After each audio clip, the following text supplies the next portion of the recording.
Hello, ladies and gentlemen. Welcome back to the Wrestling for Life Network. Welcome to another live stream as we bring you WWE RAW tonight.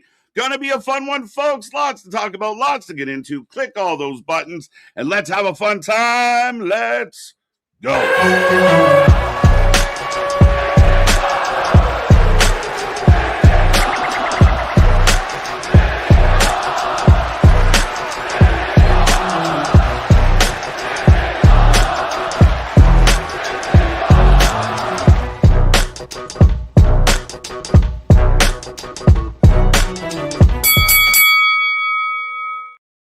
Ding, ding, ding. We are live and back at it again, folks. Thank you for joining us here at the Wrestling for Life Network. This is another live stream as we bring you WWE RAW tonight, the go-home show for Clash, the Fallout show from Saturday Main Event. Lots going on, lots to talk about, lots to get into.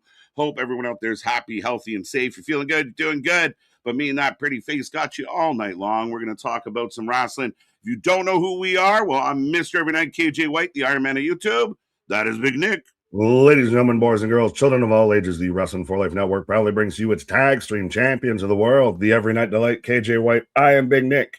And yes, we're getting a combat contract signed tonight. We've got Penta defending the IC belt versus Javon Evans, which kind of came out of nowhere. Yeah. Didn't expect it coming out of the heels of Saturday Main Event. So a little surprising. Should be a fun match. I mean, let's go. Well, absolutely. Could you see a title change there? I thought we could have saw a title change on Saturday, but I don't know if we get one here. I do think Ethan might still get involved with this.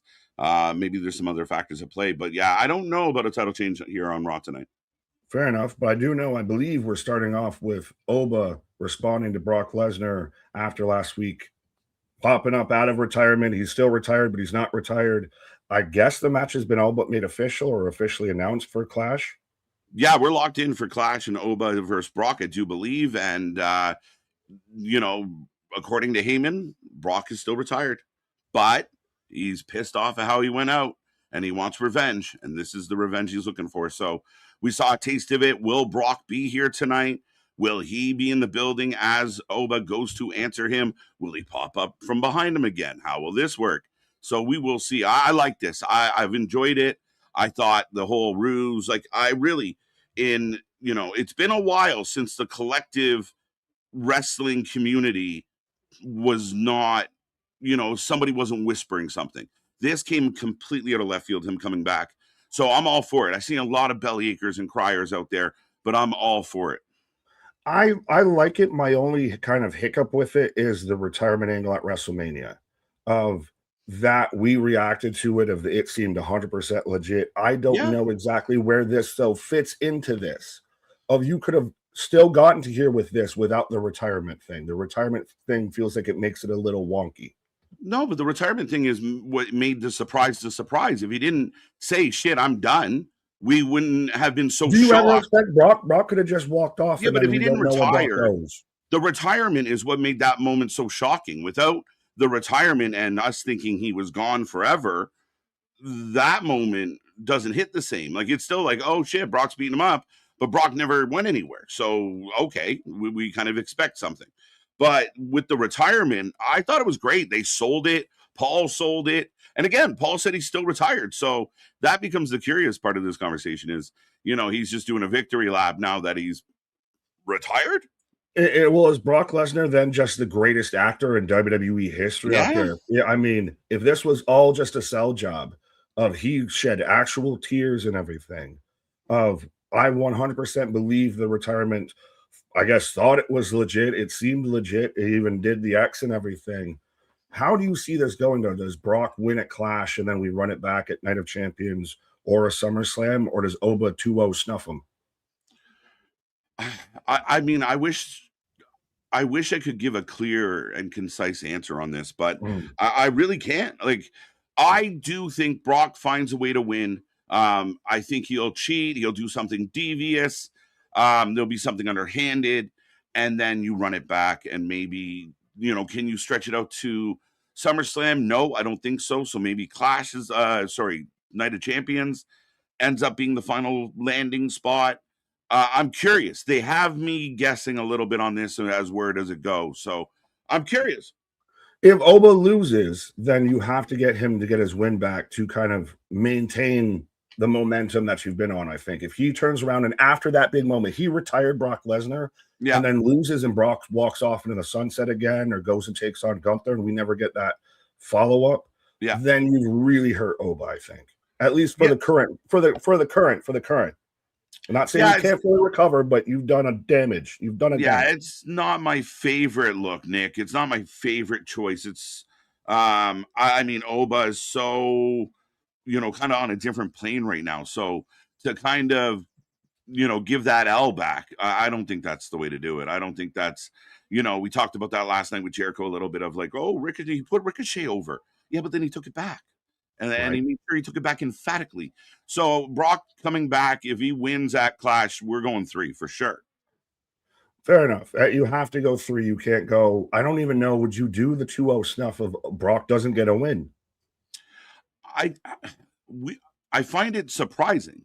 But now, like when we talked about the build to Mania and Oba went over in every interaction, and we're like, this makes no sense. Like Brock almost had us thinking, well, maybe Brock will win because Oba keeps going over. And I saw people kind of crashing out a little bit on TikTok and on Twitch.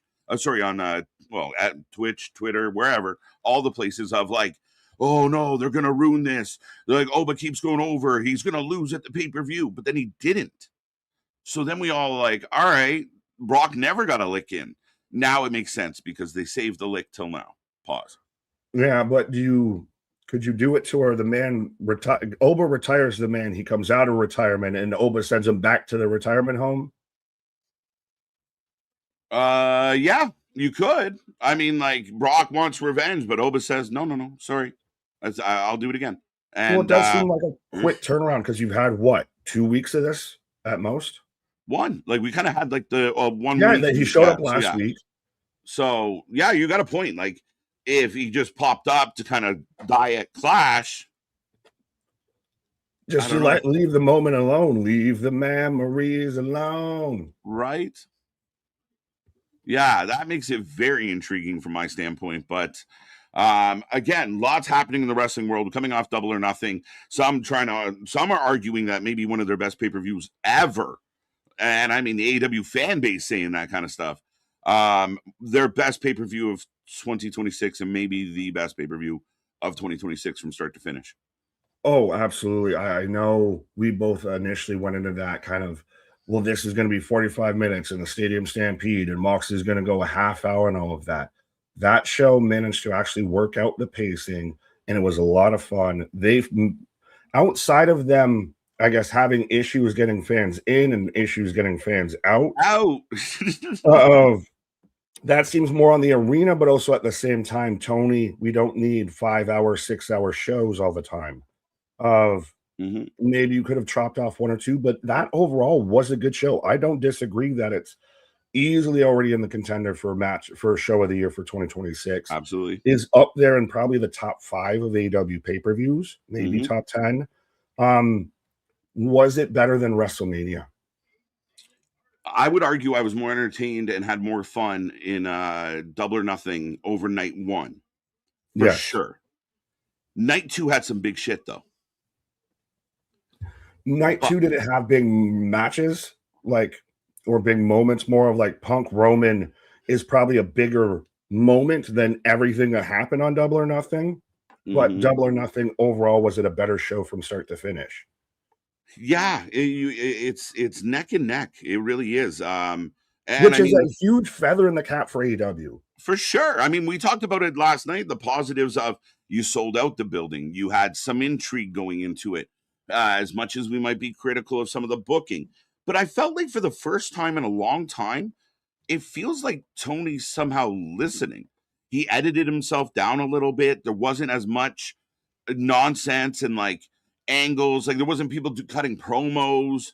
Like he kind of cut it down. I know it was still 5 hours with the pre-show, but he kind of like it was better compared to all the advertisements in a WWE show. Having no advertisements, I think, really helped with the pace. It feels, oddly enough, it feels a bit refreshing because it's been a minute since we've had, no commercial mania.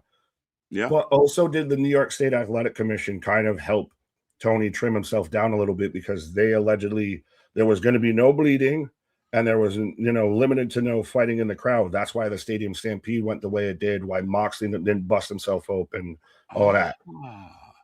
Now, we have heard about that before, and maybe that's what you do then. Because this is the problem. You go to other places that'll let, Tony go buck wild, and maybe the constraints are what he needs. Maybe having someone say, listen, we want you done by this time. We don't want everyone bleeding to death. We don't want the fans involved. We want you to, blah, blah, blah, blah, blah, blah. And here we are. And it made for a better show. What if those weren't in place? Moxley bleeds, Copeland and Dax are gushing. Like, what more could they have, they could have let it go, but they felt like they did the right amount of nonsense last night. Like, the burning table spot, I have no issue with. Other than poor Darby, I rewatched that match today, and my God, there was at least 4 times where I'm like, he's done. We're never going to see him again. Well, and it's interesting. Well, I get very much the restraints. Interestingly enough, might have actually been the best thing about it. And I think I guess they did this arena because Arthur Ashe was under reconstruction and everything else. Maybe they can't do MSG, but do they do Barclays or something in NYC? Yeah, why not? Why not? Like, if you're having trouble getting an MSG, that New York crowd was one of the best.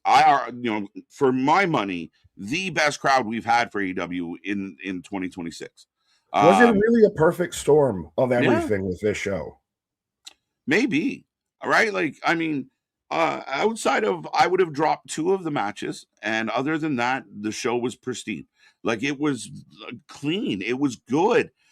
Even I know a lot of people were critical of, like, why would Kevin Knight do that? But I can't. When we get wonky shit on WWE, I say, hold up, I don't know. Right. And I mean, I feel like the same thing. Like, I didn't expect it. It seemed odd, but hey, not a terrible way to go off the air. Let's not be pre-mad about it, one would say. Well, I even kind of caught myself a little bit because I at times was like, well, why would they take that moment away from MJF getting the win and you just, you give it to Kevin Knight? But we all saw it happening. We all got excited as it happened. We literally put the clip out earlier of us both losing our minds of, hey, AEW, if you want to use reaction content because WWE doesn't want to use it, right? Use everybody reacting to Kevin Knight, because you could see it setting up if you kind of know wrestling, and it's surprising now is Kevin Knight going to make himself a bit more of a player out here? Yeah, which is surprising. Like, I mean, the relationship he has with Speedball and such, and where does that go? And what happens now? Is he alone? Is there anybody working with him? It's from that regard, Nick, it's a fair question, and I think I'm not mad that they left me on a cliffhanger with a guy that, all right, if you're going to push this guy, why not take a chance, right? So I can't fault them yet. Now, if this goes nowhere and it's a flop and you were just trying to somehow save face for Darby, which I don't get, but ultimately they killed it. We're going to move on to the chat in a moment, folks, and say hello to everybody. Keep it coming. Keep blowing it up. But yeah, arguably the best pay-per-view of the year. And for all the people that give us shit about our takes on AEW, for my money, it was great. No Moxley, no Mina Athena. The pay-per-view gets a 10. I'll give you that. And a lot of stuff really surprised me with that. I know we're going to say hi to the chat. I see Victor. I'm not going to click on it, but he asked what happened to Kevin Knight. So for those who didn't watch Double or Nothing, at the end of MJF and Darby, Kevin Knight, climbs to the top rope as Darby's getting stretchered out, jumps off the top rope, stomps out Darby, and just leaves him just on the side of the fucking stretcher. Yeah, just kind of laid waste to him. He had a new vibe. He was rocking the Canadian tux, and he got his hair done. He was looking like he had a different vibe, and out of nowhere. So again, a bit of a cliffhanger going into Dynamite this week. What will that look like? I mean, if I was Tony, I'd give Darby a month off, but well, that's going to be the big thing of speaking of a new vibe of AEW seems like it has a bit of a new vibe because WWE hardcores on Twitter, I even saw saying like, friends, countrymen, lend down your arms, lend me your ears, how Double or Nothing was universally accepted as that's a good wrestling show. That was a really good pay-per-view of pro wrestling.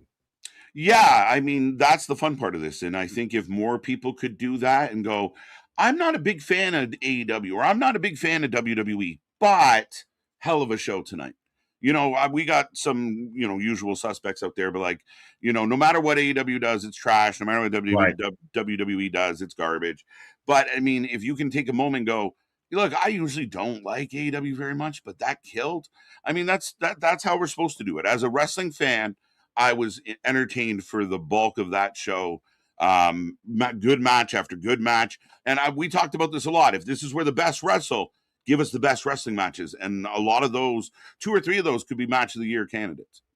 Oh, I think you have at least 3 that could be just match of the night that are duking it out. But right now, how does Dynamite follow this up? That's been the issue a bit with AEW is how does Dynamite follow up the pay-per-view? Because you got WWE on the ropes finally, Tony.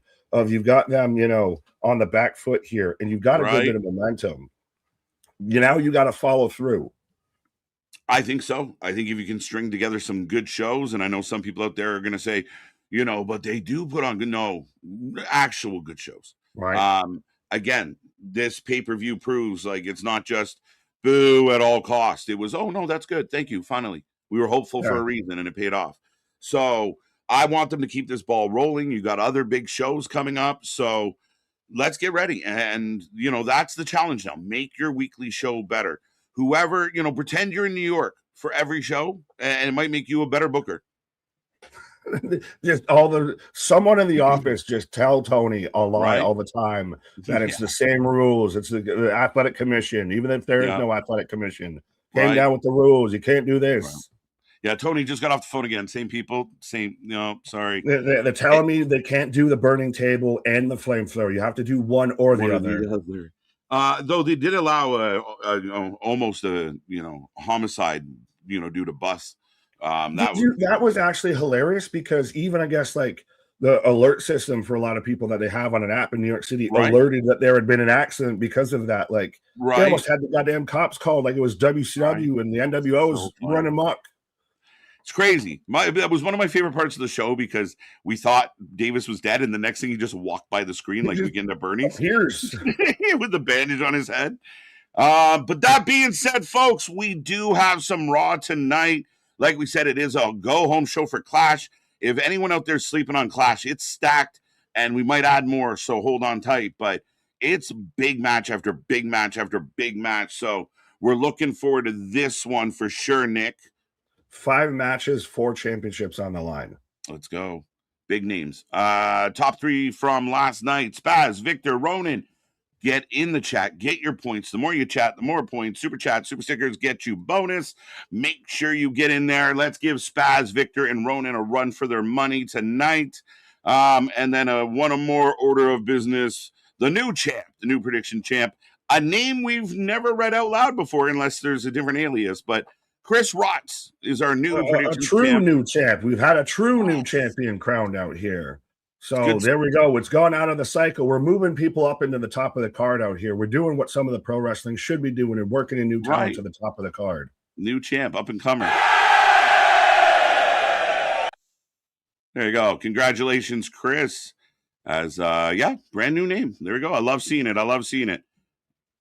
Right, but we got the same old name out there with Zach saying, no, I shouldn't have said that meanly about Zach, but happy Memorial Day. Yes, happy Memorial Day to all the Americans out there. I don't know why I said it with a southern accent there for a minute, but you can have that.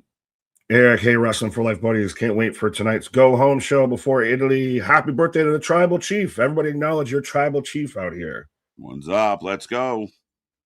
Damien, I see you. Kevin, what up? Yes, 3-hour Dynamite. So again, bold strategy of following up a good pay-per-view, great pay-per-view with Dynamite and Collision paired together. Yeah, we all forgot. Don't forget, but we all kind of forgot about Saturday Night Main Event, which was good. Didn't suck. Solid. Average. Dusted. That's forgot. Again, I hadn't even thought about that. That's again another feather in the cap for AEW of completely just wiped a WWE show off the map. Right? Yeah, we were not even talking about it. Nothing's really carried past it. No. But Clay, I see you. Ken, I actually want to touch on this. I think this is actually pretty cool. Hey, all, thanks, KJ, for sending emails showing our picks and points. Nice touch. A nice tooch. And I had to make a correction to it after. I was like testing the system and I sent one out. But I'm glad you appreciate it. We're always trying to up the game and a nice little way. The one thing you will have to know is that the first 3 questions, your name, they are part of the overall score. So you're never going to get perfect, but it makes it very easy for us to figure out who won. How many people are getting negative points because they spelled their own name wrong? I need names right now. We need to start having. We'll have class afterwards out here. On second thought, maybe I should start giving out a point if they get it right. Christian, what up? Damon, I see you. Joe Shipley, Roderick. Finally, The Rock has come back. Oh, I haven't heard that rumor. I'm still hoping for a final boss storyline versus Roman. That ship has sailed. That ship has all the way sailed, I feel. I don't think it's going to hit. I don't want to see it anymore. Yeah, I don't think it's going to hit the way they want it to if they try it. Not even close. Well, and I don't think Dwayne could get back to the momentum that they had at 40. No, I don't think so. Not at this point. But Ronan, I see you. Cooper, Boston. How do I watch Raw tonight after watching the best pay-per-view of the year last night? That's it. On to the next. It was great, but on to the next. That's why we're here. We got a separate but equal. Right. Z-Man Scar, good evening. What up, what up? Paul Carpenter. Ken saying hi to everybody. Alan, Nikita Lyons. Is she actually going to get called up? Yeah, she is. She's, again, so close. They like her. They've kept her around for a reason. Something, I don't know where. They definitely slot her in with a veteran. You know, does she work with like a Chelsea or a Blake? Or Blake's not that vet at this point, but more than Lyons. That's the rumor, and I've been calling. We'll see. She is an absolutely annoying pain in the ass, but there's something there that they like, and we'll see where it goes. But she's in like all the wrong ways. She's like an Alicia Edwards for me. Of like, it's more. I want to change the screen when you're on my screen. I want to change the channel. No, what? No, I'm not changing the channel when Sakita's on it. What are we doing? You just put it on mute, right? Well, I mean, usually, right. Soffit, I see you. Bernard, Mr. Stormy. Do you see anybody out there, sir? Yeah. All right. There we go. Boston, we got. Let's go. It shows us they're highlighted now. I like it. Ken, welcome back. Damien, we got you, the leader of the Hopium Tribe.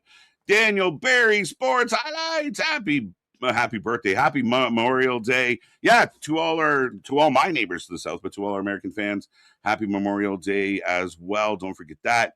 OG Dale, happy birthday to Roman. There you go. I put 2 messages together. Safit, Tyler, 316. How you doing? Let's go. Christian's back at it again. I'm sure all types of fun. Trey Lewis, got you. Lots of Safit. Mr. Stormy. Jason saying happy Memorial Day. Lady B back here to make us chuckle. The phone lines are open. We will hear more about the John Tonento Classic. How early in the stream will Nick's PMS flare up? Whoa, no. I was all the way fine with that until, the back half of that. But hey, right. I'm glad. Even more points for me for double or nothing because no crash out. MJF actually won. So I managed to live to see another day because I don't know if my heart would have taken it if Darby can win. Right. Nick gets the W and dodges that bullet real quick. Yeah, I mean, MJF had to win it, but MJF not winning last night would have created a whole lot of fun. There were points to where I got scared. Yeah, you were nervous. You were nervous for sure. There's a couple times where it was like, oh my God, it's gonna happen. That bump where Darby split his head open, it was like, oof. You think you're all sweaty? That was the beginning of the end. Everybody saw the writing on the wall at that point. Right. Like, the man's skull's cracked in 2 after he's already passed out. Right, let things play out for Sol Ruka. Yeah, we can't. She's snake bitten. She got the jitters. She got nervous. Give her some love. We know Allegedly, she's good. She might have gotten banged up at Saturday's main event. That's why it went into the DQ for 2 minutes and what have you. Interesting. Allegedly, that's also, I think, allegedly also too. Logan Paul got banged up. Yeah, I heard that as well. He came down on his arm. He was shaking his hand out, but it looked like they landed on his arm funny at one point. Reader, welcome back. Let's go. TJ, good to see ya. Roll Tide's back at it again. Roderick, got you. Donisha, always a pleasure. Samuel's in the house. Oba is trash. I don't know how anybody can say Oba's trash. No, I sat there and shared a clip of Charlotte just randomly on a SmackDown while she's waiting, in between matches, starts doing the Oba strut and everything. Right? Yeah. Gunther should retire Brock. Victor, it could happen. After Oba gets his lick back. We got a lot of licking going on between these two, but I don't know how I feel. Right, someone's taking one, but I rated the show 10 out of 10. Roll Tide, I don't blame you. Jake is back. I feel like it's been a minute, Jake. How you doing? Ronan, we got you. Let's go. 316. Will Rally Sport. Oh, my God. A blast from the past. How you doing, sir? Hope you are well. It's been a hot minute. So good to see you. Carpenter, Mr. Paul, how you doing? Welcome back, sir. Name one reason why Oba's trash. All right, defending Oba, that's good. I appreciate that. Absolutely. Joe's with us. The list is nice and long, folks. Keep it coming. We want to see triple digits in the chat, so be a friend, tell a friend. Click the little reaction buttons and let everyone know we are live. Let everyone know that you're having a good time here at the Wrestling for Life Network. Roderick, I'm not sure if I clicked you, but welcome. I think I'm close to the end here. C Money, The Solution, Oba, more from Boston. Victor in there with a what? Why? $2 why? A $2 why? Why? That's what you get for a $2 why. Right. Nikita Tessa Lions. Jesus. Jeez. Yeah, well, again, I at this point now almost feel I stand by it more of just fucking just throw them off a cliff both together. I'm doubling down, fucker. Nikita Lyons is going to get called up to the welfare line. Oof. No, she's got fallback plans. Well, she's definitely got at least something to fall back on, my guy. Yeah, not as much as you used to, though. What's up, Anthony? How you doing? How you feeling on a Monday? Nikita makes me turn away. Okay. Well, she does. What is her actual personality? She does karate. She's thick. She does the belly dancing shit. She does MMA. She does hip hop. Like, accurate. What is your character? She is the Swiss Army knife of pro wrestling. Gimmicks. She can do it all. She is a pop star. She is a influencer. She's an overall giant pain in the ass. But she's all right. There's something there. There's something. She was a blue chipper once upon a time. Candy, how you doing? Even a blue chip, Russ. Well, I mean, again, I feel like I can't be mad at her for getting hurt. And I can't, now she's back. Now I can critique what she's doing. So I am getting the Netflix logo, sir. I just got it. Then. There's like an auction now out here. Right. Now. Now. We're going to be close. Folks, you can sync up at home as well as me and Nick dial in cross borders forever. Yeah. We will soon be all together. There we go, folks. We are synced up. We are dialed up. It's a Monday Night Raw. It's the go-home show before Clash in Italy, before kind of the kickoff to the European tour. Because Friday and a bit beyond, they're doing the UK tour. Going to be some afternoon shows out there. The Brunch with the Boys are back. The boys are back in town. Right. We're here on Friday, folks. It's going to be interesting, but we're here at 1:45 in the afternoon as they are in Spain. I think is their first stop, maybe. Somewhere close to around Italia. Right. And then we're here for AAA, which I thought was super late, but they're not doing it super late. So that is on YouTube. We will be live for that on Saturday. And then Sunday at 1:30, we go live and bring you Clash. So afternoon. Oh, Paul's in the ring. Right. Waddling. Crank, crank, crank, crank, crank. But Spaz with $10. I'm going to try and read this and shout out Spaz right before Heyman really gets into this. It's a great effing day to have a great effing day. So have a great effing day on this great effing day. Seriously, everyone, thanks for all the support. We hit 1,600 ahead of the target. All love. Yes, shout out Spaz for hitting 1,600 subscribers out there. Shout out, love the brother from a Canadian mother out there. I got peeps. I got bros in Canadian clothes. I don't know. I tried to make it rhyme, and I'm not good at freestyling. You got there almost. I was proud. Oba. Thanks, Dad. So wrestling. They're just chanting Oba nonstop over Paul. I get it. What are you saying? But no. Oba is Johnson at all. Yeah, if Oba had no personality or no charisma, yeah, and no talent. No, I should walk that back a little bit. You told him some to talent. Shut the hell up. The biggest, and that's. Are they gonna sell it on? It's gonna be like that, Ali Holyfield kind of thing. You do the one, you do the two, and then you come back for the third. Of this is the biggest rematch, literally and physically. Mm-hmm. Yeah, 100%. He's gonna sell the shit out of this match. Rock. He's here. I almost wonder who's a better. Oh, no. He's not here. Video package. I wanted to congratulate you, but who's a better fight promoter, Don King or Paul Heyman? They're close. They're close. Depends who you ask, right? That's a tough one.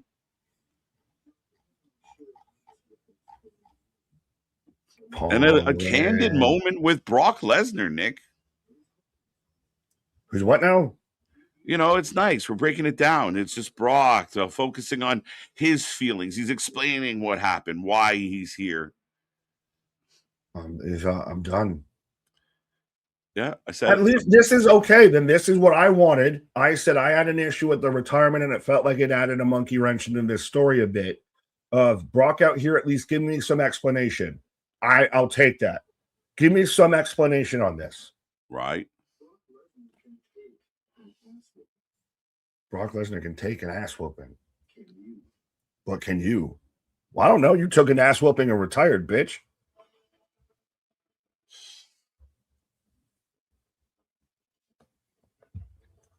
They're replaying last week of that. Still, nobody had that on their bingo card. There was not a dirt sheet, not a leak, not a story, not a tweet. Nobody. Nowhere. Nobody called it. I didn't even hear it whispered. I didn't even know it was a possibility. That's always some of the best stuff, is when even the hardcore smart fans can get worked.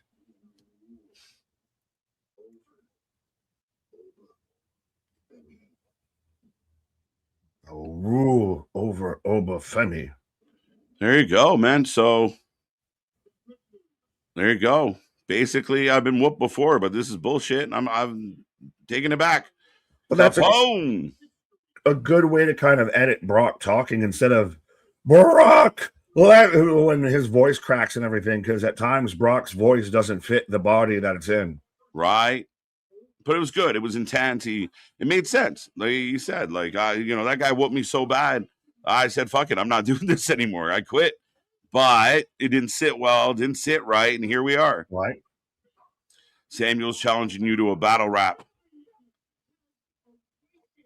Has awakened the beast. You awoke the beast. That's the thing, though, is it's so good to get the juxtaposition between place pops.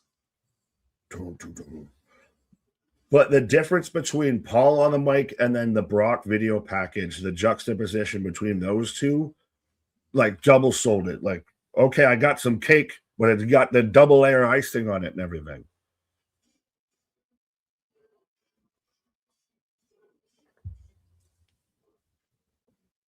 Now, there has been some slight accusations that they pipe in the beginning of Obo's music with the chant and everything, but I think it's more to help the audience know their cue. Because there's a lot of people that probably aren't coordinated. Maybe. To help them know their cue versus to really kind of like when Goldberg would get this piped in at the end. Right. Yeah, I don't know. I mean, like it seems like everyone's on their feet screaming Oba at the top of their lungs. Maybe the hoof is. I think that might be part of the entrance. Right. The first few barks, if you will. But yeah, the crowd on their feet clearly. You know, unless they're just like we want it louder, which fine. But they're all into it, and they were screaming Oba at the top of their lungs when Paul was on the mic. So yeah. Oh yeah, no, I think there's nothing bad with this. It's more like I said, it's more one of those like a conductor of like, all right, and bass. Follow the beat. Yeah. 1 and 2 and 3 and 4. Couldn't even get on beat then. He has fully that same kind of Brock presence when Brock first came on the scene is what I feel with Oba. Except he's got a bit of his own swagger. Like he can hold himself on the mic. He doesn't need a voice. Oba just walks Paul down, but where's Brock?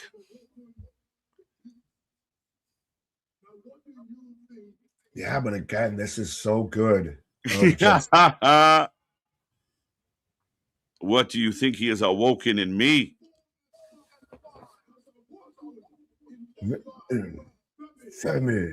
I love it. What do you think 4 F5's woke in me? But that's the thing is this is so good because Heyman has to be wearing his brown pants at this point with this of having Oba Femi right in his face and Heyman selling it perfectly. This is putting him over with still running back what we already did. Right. Lackluster segment. I got no issue with this segment, my friend. Roderick. It's better than way better than any open challenge. I can tell you that. Like, this is good. It said, "Don't worry, Paul. I'm not going to hurt you." I know you are. Sleaze bag.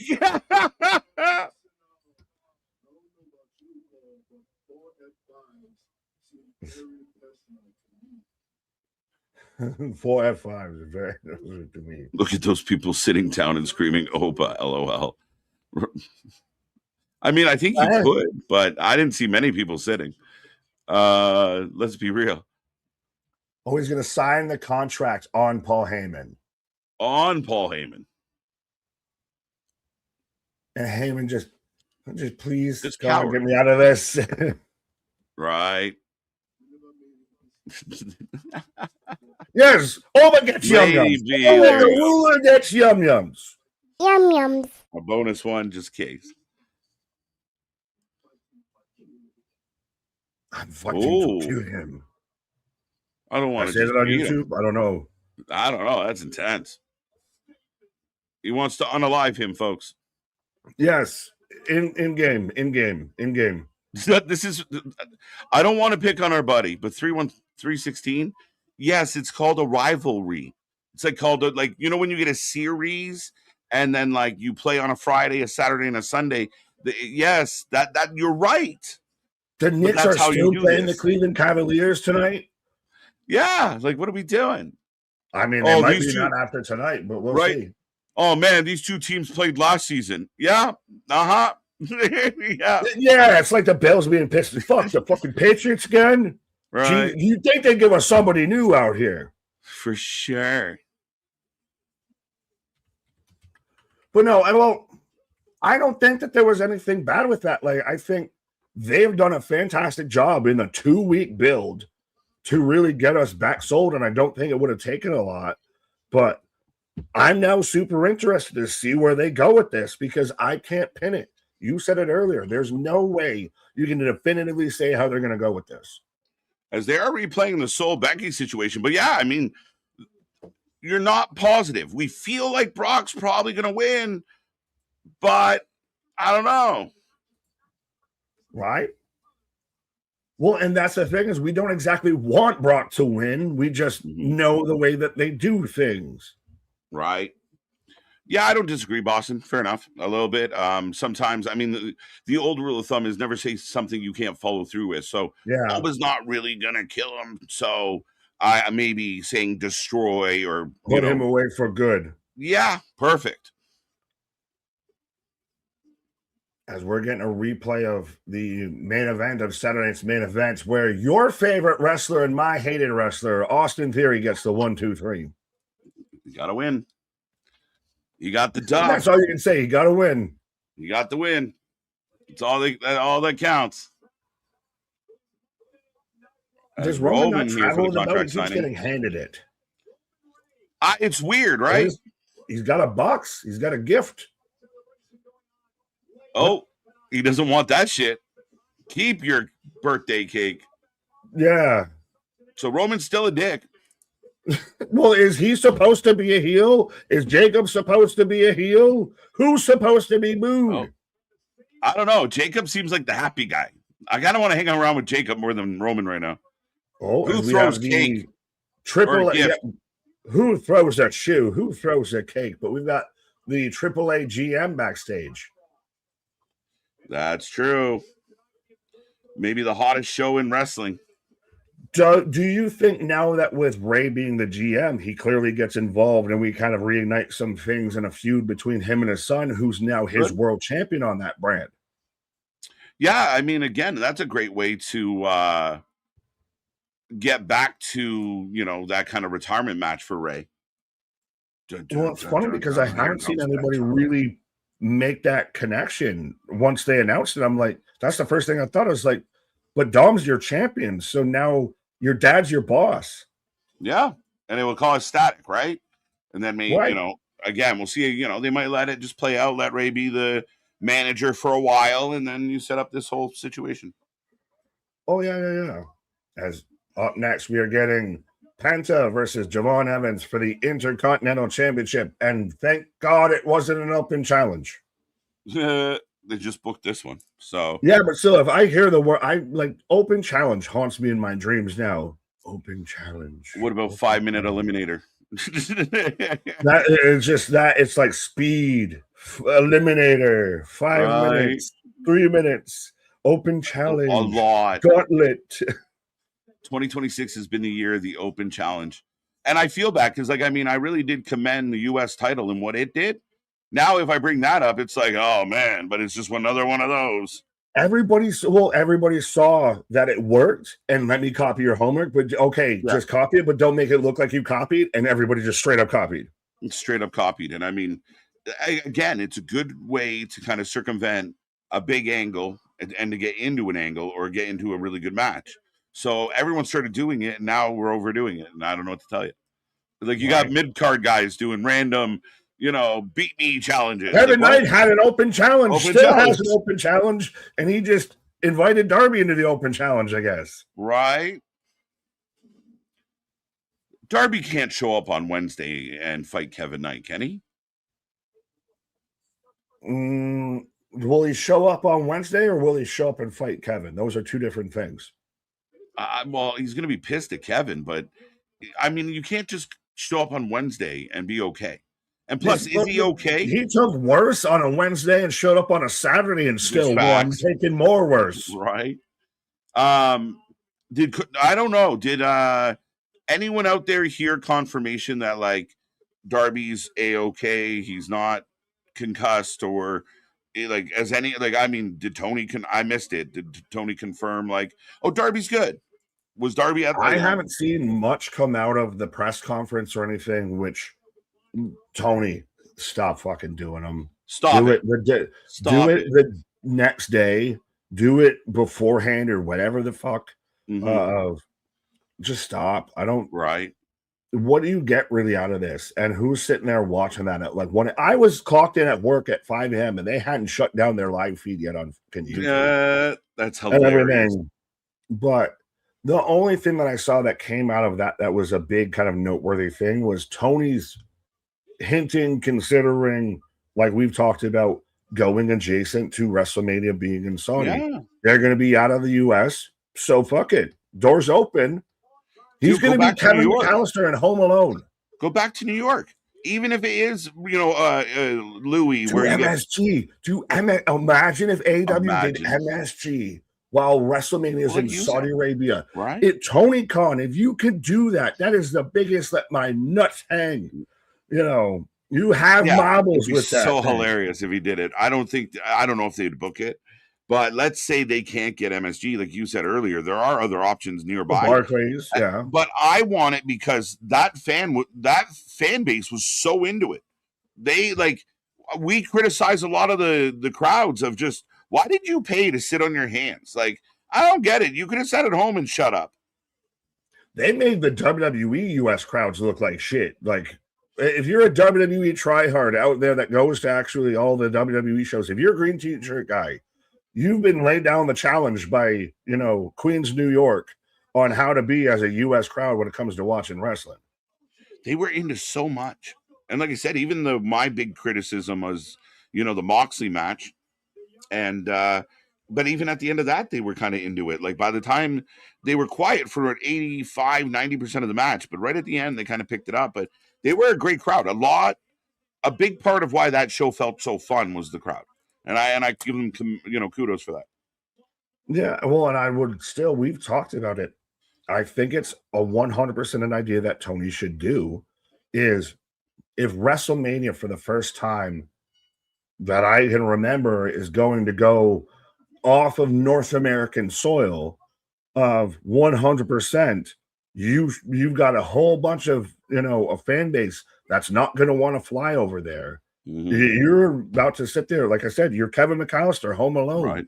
You got the house to yourself. You can make, can spaghetti and meatballs and pizza and this and that too. Right. Yeah. I mean, as we were getting the introductions for Javon and Penta, what's up, Wesley? Let's go. Poll is up. I started to tail off with that analogy.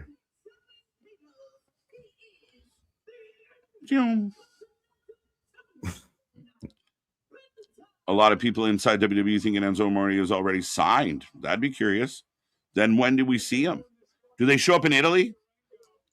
How do people in WWE think he's signed when they work for the company? Like, how? I've never been at a job and thought somebody worked there and wasn't sure if they worked there. I mean, in wrestling, there are some funky stuff of like, I think we signed him, but I don't know. No, I think this is a lot of people that everybody that's, my sources say inside WWE, of the vague kind of sources, stories that don't make too much sense. That's this kind of, somebody told me.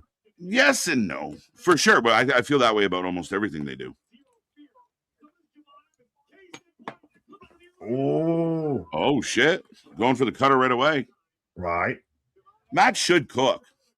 And, coming off last night. Is this WWE's response to AEW? A little bit. I love it. Listen, I'll be clear about this. And I saw a lot of people doing their victory lap over the last 12, 24 hours.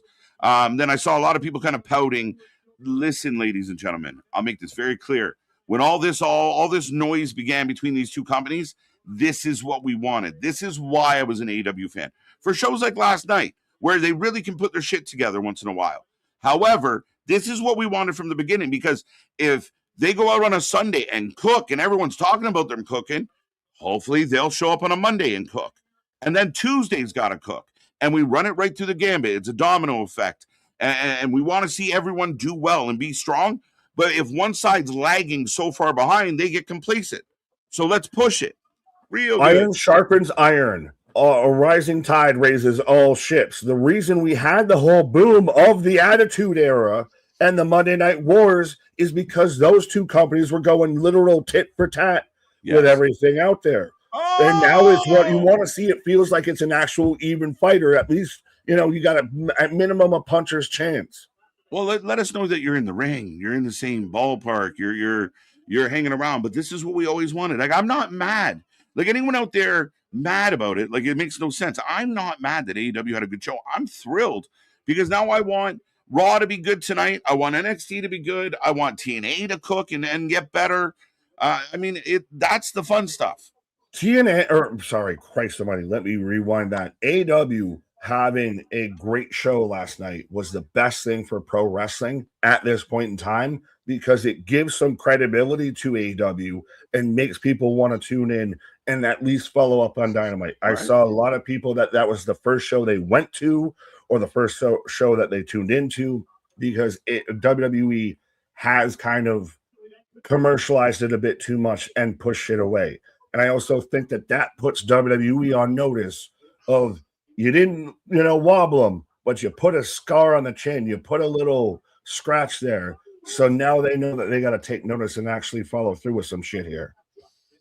Yeah. They can't lollygag and just run the market.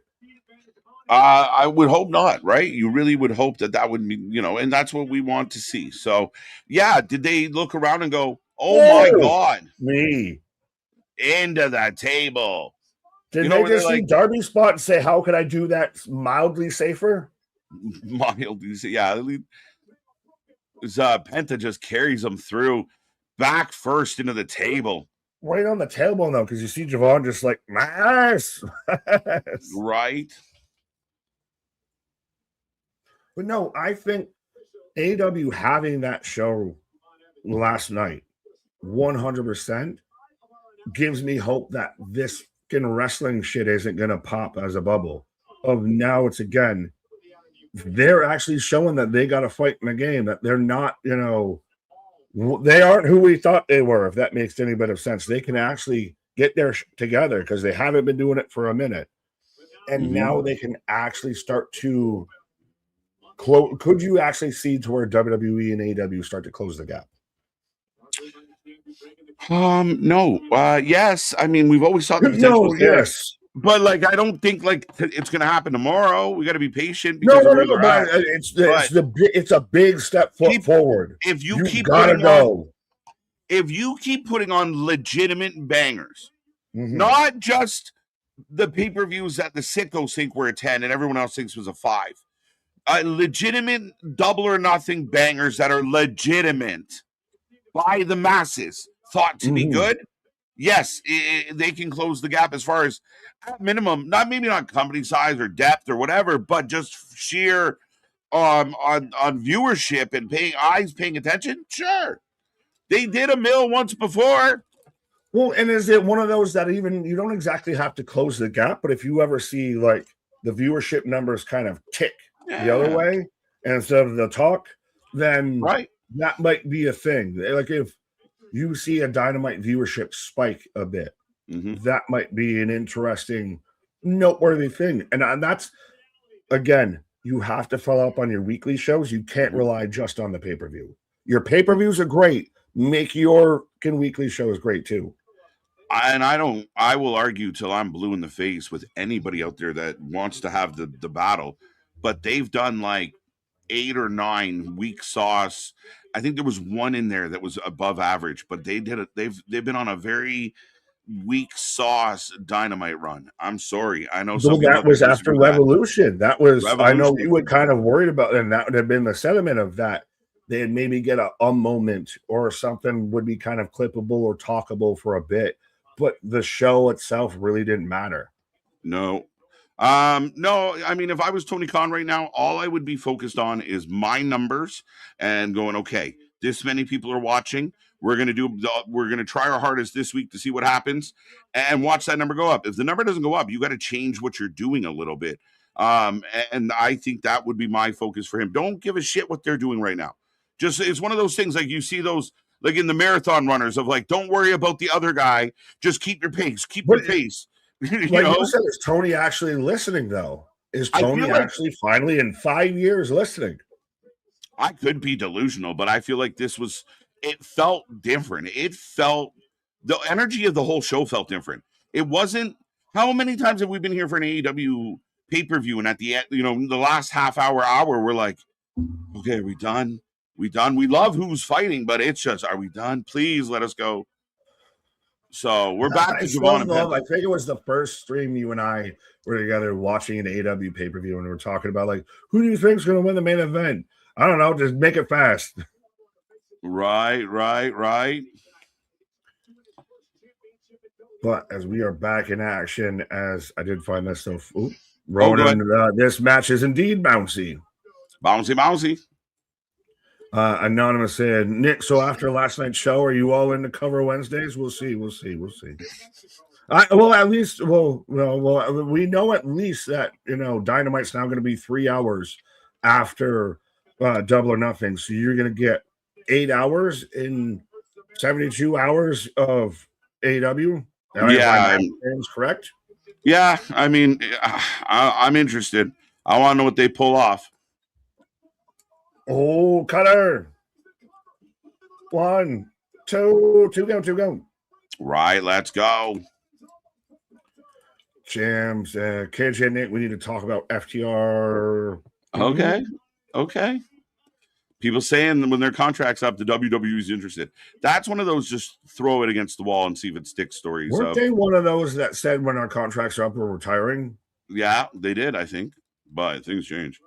Well, which Mandela Effect universe are we in today? Did I misremember that? Did that never happen? Or do we both agree and we're the only two agree that it happened? Lumbar check. 1, 2. Somebody needs to actually do a Mandela Effect with just even pro wrestling stuff, because I think that very much, that's an iceberg, a deep dive. Right. Sorry, I went on a tangent. Anytime I see anyone do this now, I just think of Jey Uso. Run it back. Right. It's Penta to the outside. Spaz 10 bones in the bucket. It will never be WWF versus WCW because AEW just takes petty kid bites and then start out countering NXT. They mess with Impact. They are countering Slammiversary. They won't drop Dynamite on Monday or Friday. Not today. No. Not ever, maybe. Won't it be in? Oh, cut her on the apron. Cut her on the apron. What is an Ice Nine Kills album? But it would be interesting if AEW could ever kind of get their shit together on a weekly show. To go.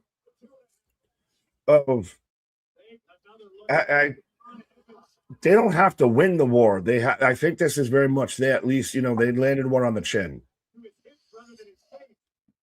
Yeah, not even that. I mean, I maybe okay. We were talking about this was a show better than WrestleMania Night 1. Yeah, but I mean, to them, it's just a good accomplishment for them.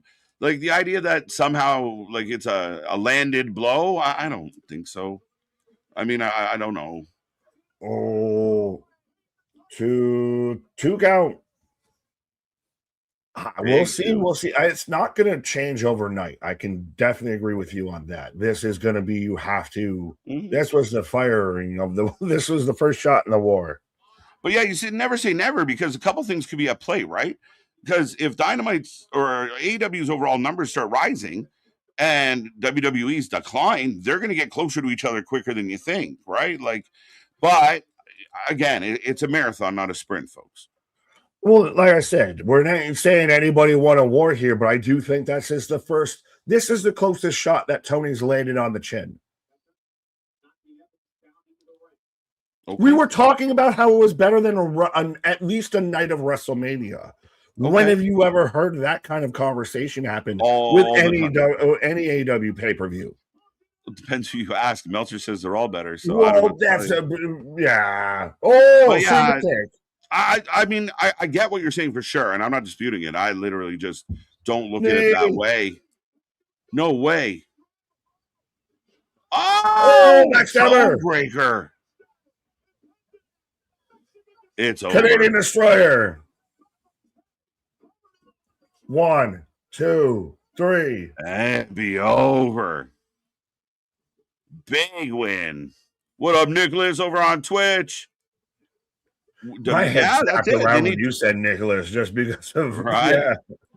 2 count again. Yeah, I agree. Like you get complacent when you're not challenged. So we want AEW to do good things, and part of our frustration is when we're watching them not do well and struggle and lean on the wrong people. Did last night make you feel like a proud papa a little bit, of like one of those of you're finally starting to listen to what I've been saying this whole time a bit? Yeah, right. Maybe I just gave me optimism as a fan, because it just felt like this is closer to, quality. Like, you're not just relying on, 5 matches out of 14 that were good. You're not relying on shock. Yeah, and you're not relying on all that shock value, even though you had some, but you're not relying on that shock value. MJF winning, the Edge and Christian winning the titles. Like, there was stuff in there that was just as strong or interesting as the fact that Darby threw himself off the fucking scaffolding. Yeah, you had a flaming table, you had a fucking bus on golf cart incident, and those aren't even the biggest things we're talking about with what happened last night. Like, arguably to me, of Swerve Bandito, Ospreay, Samoa Joe, and Takeshita Okada are my 3 matches that I think all kind of battle it out for match of the night. Right. Oof. I'm surprised TNA is still alive. Poor guys. I mean, they've been close. It looks like NWA's, beating them out. Do you have comment? Is that some, like, I don't know how you get. I've never heard of it. You just look up in the stars and see if a comment passes you by. Right. You get gifted with that channel. Right. Evans is super pissed. Dale. Yeah, I've never heard of it, Nick. I've never heard of it. Right. Because I got the commentary team, but yeah, Logan Paul will torn tricep will be out. Breaking news: torn tricep. He will be out for months. Fuck. Who? Logan Paul. Logan. I called the exact spot where he landed on his elbow and kind of jammed it. That's crazy, but he's out. Tricep torn. Couldn't happen to a worse guy. Hey, look, the Vision sucks even more now, doesn't it? Oh, the Vision just can't catch a break, because every time they get going, they got to give up the tag titles now. Shit. Oh, imagine if somebody didn't like the Vision and kind of realized. So you're happy that Logan got hurt and is out? That's how you're going to take your W on that? Fuck it. I'll take any win I can get. Come on. Oh, so Logan got hurt. It proves Theory sucks. Is Theory great? Is Theory Daniel Garcia? No, he's better than Daniel Garcia. He's got at least 60 pounds on Danny, by the way. He's just heftier, that's it? He's a bigger, well-put-together dude, and he's good at what he does. That's why Paul... Now I'm curious how Paul will continue this. Like, they're just this close to getting Bronson back. Jack Bronson. They are cursed. Oh. Heyman is so thrown off. So wait, Heyman told him to keep the belt. Does Bronson return and just join him? Like, now me and you, bro, I got you. Is it going to be Braun and Austin Theory? Yeah. Breaker and Austin Theory, that's your tag champs right now? Braun Breaker's not one of that yet. I don't know what the plan is here. Every single person that was involved in the hurting him. So he wants to get revenge. Paul seems on his heel. Explain? Oh, okay. Paul giving him marching orders. Paul telling him, but whoo! So yeah, I mean, again, I know you've been not great on, enjoying the Vision at all. I can't help but feel bad because they've just been through the blender. Seth and Braun, you get Braun back, you lose Logan. Like, it's just been unfucking fair. But here we are, and they're moving forward with Theory, with Paul. And again, I'm excited to see what Theory can do as Joe Hendry's in the ring. I am in a commercial break, but they feel very much like the Black Knight in the Monty Python Search for the Holy Grail. That's fair. They get their arm chopped off, and they get their other arm chopped off, and they get their leg chopped off. Have at me. No, like when Braun and Seth and all of them and Bronson, when you saw the layers going down here before the faction collapsed in. I was calling for them to end this a minute ago. But the faction never collapsed. People got hurt, Nick. Like, this is That's the them weirdest collapsing. thing. Yeah, but at the end of the day, like, the faction still exists. You're gonna wait. Like, again, I think I can, equate it to a sports team of, like, you don't forfeit your season because one of your left wingers get hurt. You keep playing, and then when they come back, it makes you better. And that's what they've been trying to do. They've just been it's fucked. We may never ever. It might just, I don't know. This is the biggest miss of wide right on a faction, I feel, a little bit. How, Nick?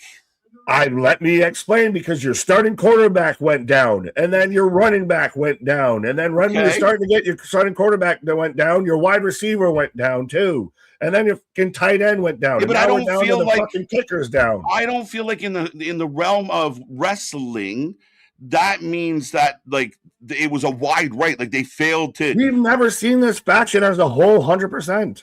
Not since, like, maybe day one. Maybe I don't even remember. But Joe Hendry's having a concert. Fair enough. I got Super Mario Galaxy. So they were setting Joe up to go after Logan with the whole fire Logan Paul thing. Now I guess that's gonna change direction. He cursed him. You're cursed. Enzo and Cass will be joining. Somebody, our buddy over on Twitch said, Nicholas said, insert Waller here. He's the only surviving member of the New Day. Right. Well, Big E's retired, but yes. Come on. Double or Nothing was just playing wicked last night and acting like a true pay-per-view.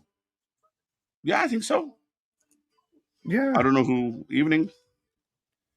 Well, shout out, Jared. Well, it's just one of those more of, are we just finally surprised that we had a great pay-per-view? It's been so long. Yes. I am not pro-injury, by the way. Don't you put that out there. I just reading. Danhausen cursed the Vision. It looks that way. So how long is Logan out? A tricep's going to take him 6 months, 8 months, 8 months. Yeah, it depends on how bad. Well, sorry? And they kind of said he's out for months and months, and out indefinitely. Yeah, and that's why. So Theory goes to give the tag titles back, and Paul says, "Don't do it." Now Anthony says, even without the injuries, the Vision felt terrible. I don't feel that way. I think they've been perfectly fine. Clearly, out you the don't. Gate, that when they first turned and then Braun joined, I think we were all excited. Like, oh shit, maybe other people weren't, but I thought it was good. The Vision peaked, as now I'm getting the end of the Hendry concert. The Vision peaked with you when Breaker turned on Seth, because ever since then, everybody just started fucking getting injured left, right, and center. So they're still singing the Logan Paul song. Is this where Jake Paul shows up? Austin Theory. Oh, yes. Damn. You've been talking shit about my friend. Paul said, you know who to go after. Theory looking fucking good. Laying out Joe Hendry. Is this Thursday for the TNA title? What? Joe Hendry and Austin Theory feels like it might be more on a Thursday than on a Thursday? Monday. Seth just now that's interesting. Seth doesn't have the charisma of Roman. Interesting. They're close. I mean, I wouldn't rule them out. No. Should that ever be a thing we want to do of like who ranks here and who's there, of who is the true best member of the Shield? I mean, I think we've done that a million times. You want us to say Ambrose is the shittiest one again, and Roman Seth, Ambrose? I think we did it last stream. Down the categories and everything, like who's the best on the mic, who's the best in ring, who did it. I think we just had this conversation. Did we not? We probably did. Joe is out and Theory foaming at the lips, and we go to Dawkins. Punk takes over the Vision. Now, that'd be interesting. Yeah, Boston, I agree. They didn't do shit. I'm not saying they did anything. I'm just saying we never got a chance to see anything. This has been the most. I'm just not blaming the bookers. They tried, and it all kept getting fucking thrown off. That's all I'm saying. I don't blame the center. I don't blame the fucking kicker. I don't blame the holder for a wide right shake. Right. I just blame everybody involved, because this feels like whatever happened, this has been a shankopotamus out here. Yeah, I mean, see, when you say it's a shank, I mean, it feels like they tried their best and the faction sucked and it never It fell apart. I don't care if it's because the faction sucked, because the hourglass said it was done because of Father Time, of injuries. What? As Seth chatting up Dawkins, and Montez steps in pissed. Montez and Dawkins are going to end up a feud by the end of this summer.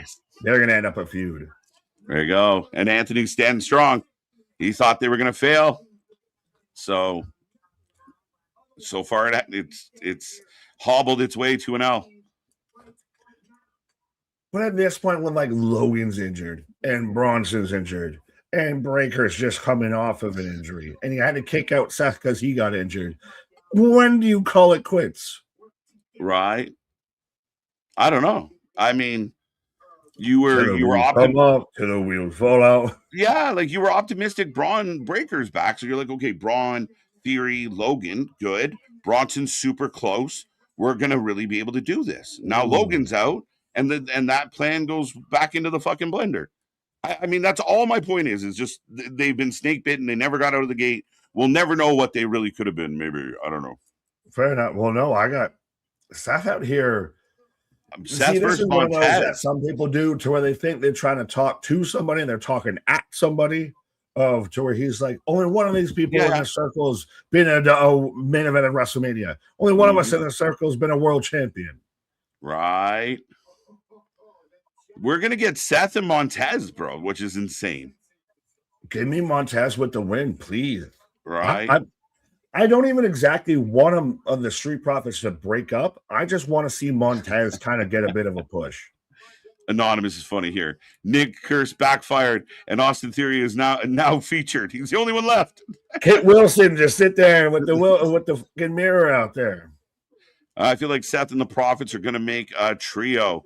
They're not getting along, though. What is pro wrestling? But as I've got the New York Knicks up 40-26 with 11:34 in the second quarter. The New York Knicks haven't been in the NBA Finals in 26 years. 1999 was the last time they were in the NBA Finals. Right. Well, what is it? I believe the Montreal Canadiens last time we were in the finals was 33 years ago. So, 33 is near and dear to Montreal's heart. It's been 33 years since they've been in the finals. They might get there right now with Carolina because it's going okay. Right. Colorado fell asleep. Not sure why. But Vegas is about to get there too. But there's all these weird sports, and like the numbers are always fun to like. Well, is it going to be interesting of like if it's Montreal and Vegas, like is it just heel versus heel at that point a little bit of who do you root for to win that? Right. Well, and the Knicks can actually seal it tonight. They're up 3-0, much like I think. Well, no, is Vegas up 3-1 or are they up 2-1? 3-0. Yeah. Fuck. But Lady B, Dawkins will betray. Tez seems to be the one that's got a little more of a chip. We always thought Tez would break away.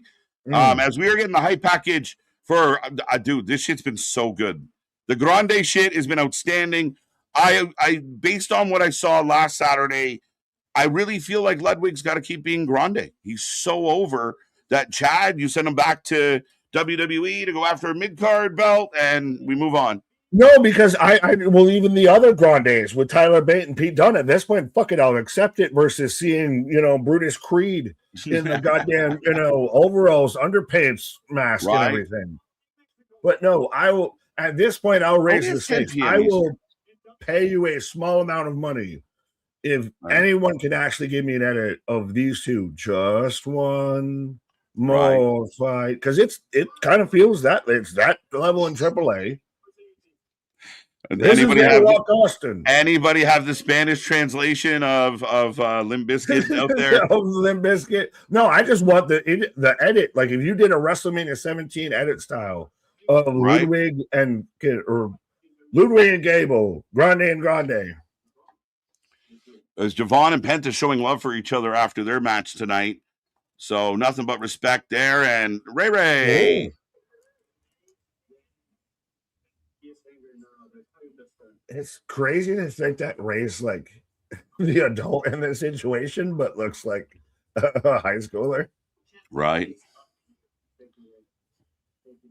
Are we ever gonna get the Lucha Bros together as a tag team? This whole company, I want to, revitalize my tag team division. You have two of the great. You have a fucking stellar tag team just sitting there. Yeah. I mean, we've been waiting, wondering. We're using the Profits a little more, but they're not getting along. So who knows? But we're kind of that's in their back pocket, and I think they can pull that out at any time. Well, I think they need to start pulling it out sooner rather than later, because then that might actually be something that separates them if they can give a fuck about their tag division. Because I don't know if AEW's got the best tag division, despite what they might want to say. On paper, they might if they use it, and especially if they sign up the New Day and MCMG. So I believe that Penta's going to AAA for a match. Hey, what do you say? Okay, I'm just gonna Judgment Day coming out right now. JD, I will be right back in a moment. Oh yeah, we got this match coming up next, folks. Get in the chat. The poll will go up in a moment, and I'll be right back. There you go. KJ's taking a pause for the cause as I'm getting Judgment Day out here as we're about to get Wreck and Rocks taking on the Bird Ladies, Lyra and Bailey. Could Bailey show up in AAA again? Does Auntie Pam end up in AEW when her contract's done? I'm actually really interested with where we're going with the Judgment Day, which is a story that I'm surprised I still give a shit about, because I thought they would have ended it with the whole Finn thing. I'm still wondering if Roxanne's eventually going to just get sick of Liv, and that's where we're going to pay this off. But no, they've managed to make this work for a good bit, and I still want to see Rock and Rex actually as tag champs, have the Judgment Day at one point hold all the gold, hold all the belts. You've kind of done it with the men-ish, because you had Finn and JD as tag champs and you had Dom as IC. So do it with the women's side. But them out here, Bailey and Lyra are still existing. They're kind of getting over, but it's one step forward, one step back. I don't know if they're actually making too much progression with it. But yeah. Let me know who you got, as I'm at least in a commercial break right now. And again, Monday Night Raw. Are you excited for Clash in Italy? I think this show, I initially thought it was just going to be, all right, we'll get maybe one match. It'll be akin to a Saturday Night's Main Event. Backlash will probably be the best out of the 3 shows that they do in May. Right now, this looks like this is can be one of the best shows that they do in the summer. 5 matches announced, 4 titles on the line. Becky versus Soul, Rhea versus Jade, Cody versus Gunther, Jacob versus Roman, and on top of that, you get Oba versus Brock 2. It's 5 matches. It's in the middle of the afternoon. I'm finding a hard way to complain. Oh, Lady B. I had you up, Lady B, and I didn't click on you. I didn't read you. But anyways, Christian Nair won't be around the chat for another month because of the WWE World Tour. Fair. You can always comment after the fact there, Christian. Again, that's the thing. It's still, even when the stream goes off, there's still all the comments. There's still the posts that we do of, even though we ask you your ratings and everything, still on that YouTube page, when you go and hit, posts and everything like that, we have, a whole little spot where you can vote and you can leave your comments and everything. That's the thing, is we're becoming a jack of all trades out there. We got the stores, we got the posts, we got anything and everything. The shorts too. Show the shorts some love. But yeah, you can always comment after the stream too as well. Chris, Roxy looks like she done with the judge. I was waiting for it. I thought initially when she kind of sided with Liv, it was a bit more of her, like, I'm selling that I'm not with you kind of vibe of I'm, secret, double secret operative kind of shit. But now it just seems like, no, she actually just turned on Finn, and she's kind of supposed to somewhat be kind of with the Judgment Day, but also really kind of sick of Liv too as well. Spaz with $5. I'm gonna need y'all to vibe with me for a sec. Paul, we're averaging Logan Paul. What? Paul. Beats for one and beats for all. Paul. Fair enough, Spaz. I think you started to get me there with a little bit, huh? But I don't know if I can follow you all the way on that. But thank you for the $5 super chat. Would you recommend Exxon 92? Why are you out here sniffing gas, Christian? Why are you recommending gasoline to people? You have that like New Jersey or the full service gas stations, everything, you sniffing glue. Anonymous KJ Nick, who do you think gets called NXT over the summer? Data. I hate that it's probably going to still happen, even though I don't want it and I don't like it. Of Nikita. Does Kendall? I don't know if Kendall does. Zarya maybe. So there might be a few, but it'll be. I still don't even know if we're going to get that many because right now we kind of figure out what we got going on here is we are on our way, but I don't know who the legal woman is. It seems as everybody's fighting.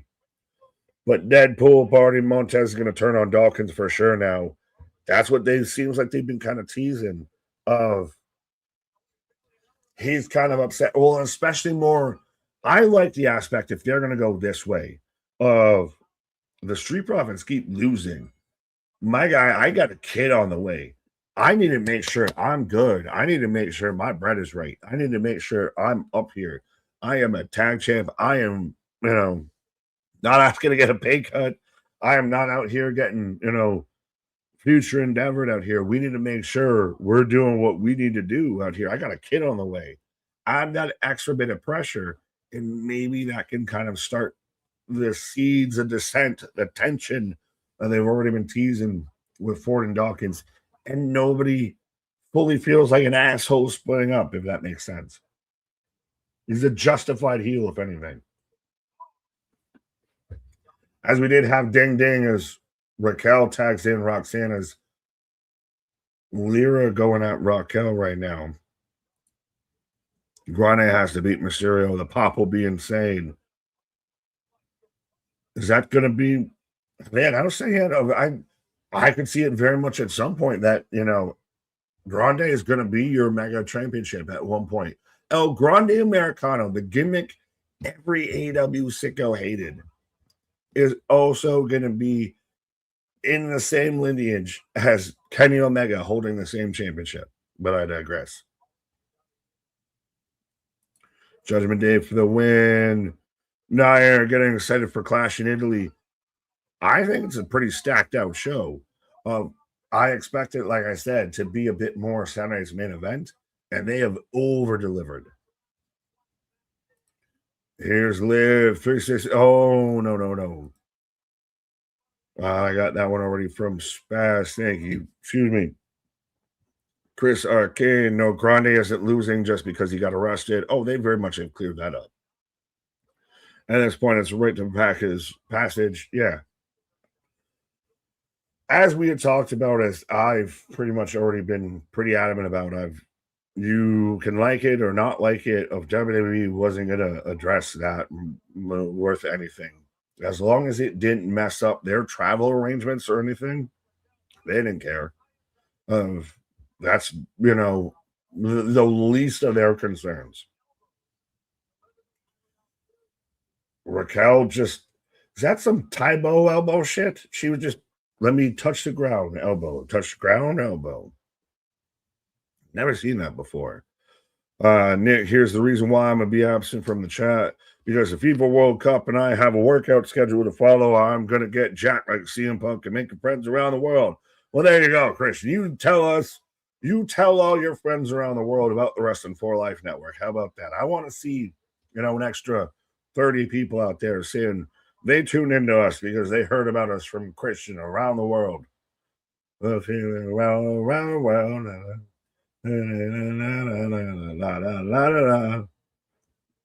Spaz with $5. Nick, do you think Fred would have ordered those brontosaurus ribs if he knew his car would tip over. Who remembers? I remember. Oh, crying out loud. Going old school with the Flintstones. I mean, let's be honest. I'm a bit of a carnivore myself. Oh, Raquel, that was an odd place to go to a commercial there. Normally, when they go to a commercial like that, it's, something's ended and we'll come back as they fight off. But no, Raquel hits a kind of twisting body splash, and then we go to commercial. No, I 100% would be one of those people that would order some ribs like that. Like, trust me. Of just even today, the missus sent me, like, go get some milk and, what else do I need to grab? Go get, like, some milk and some hot dog bones or whatever. Like, go get, the bare necessities out there. Still came home with, like, 2 steaks. Like, it just happens. So if I just have to walk by the meat section at all times. So, no, I would back Fred out there. Pause. Raquel is still beautiful. Oh, no, Raquel is awesome. Hey, ever since she left bouncing, no flare-ups. No flare-ups. Knock on wood. 100% rack to the rocks out there of, I think that there's going to be a point, and I think we've talked about it before, to where she could end up as a women's world champion. I think she's super talented. She's got the big mommy cool kind of vibes. So I dig it. Question, KJ and Nick, why do you guys hate Liv so much? 316, I would like you to provide an example where we hate Liv. I could maybe even find some in my own brain, but I'd like to present to you, where did we hate Liv? Especially tonight. Why? Because we're not just talking about her constantly. Whenever she's not on screen, we should be talking about Liv. She's fantastic. I think that she's very much found, like, she's slid into that upper echelon of the women's roster. I do also think that Stephanie kind of being away and, some other things that really kind of don't have her with the greatest challenge right now, but I don't think that anybody hates her or that she's, failing or anything, or that they forgot about her. No, it's right now. I think they're more focused on, she's going to have her run of dominance for a bit. You get probably Rack and Rocks with the tag belts around her, and then at some point Roxanne turns on Liv, and that's probably your big feud. Maybe going into SummerSlam is Roxanne Perez versus Liv Morgan for the world title, depending on, it's what, August? That's got to be August, because September's Money in the Bank. So that going into August around All In and Wembley. So I would do Roxanne Liv then, because I think that would be your biggest feud. If you could, you're starting to build the story with it. So you got 2 months or so to build it. There's your story right there. No one's hating her. She's not lost. You don't need to, put her on a milk carton. She's fine. Woosah. I heard it's Rey Mysterio versus Rusev. What? Is that a match that's been announced for tonight? What? As Lyra sends Raquel into the ring post to break up the count. Send Roxanne. No, she sent Roxanne in. Raquel. They all start with R's and A's and everything. Tagging the Bailey. Miro Tope. Who's ready for the Home Run Derby on Netflix? Is that already coming up? We already had the All-Star game. Good Lord, I'm behind on baseball.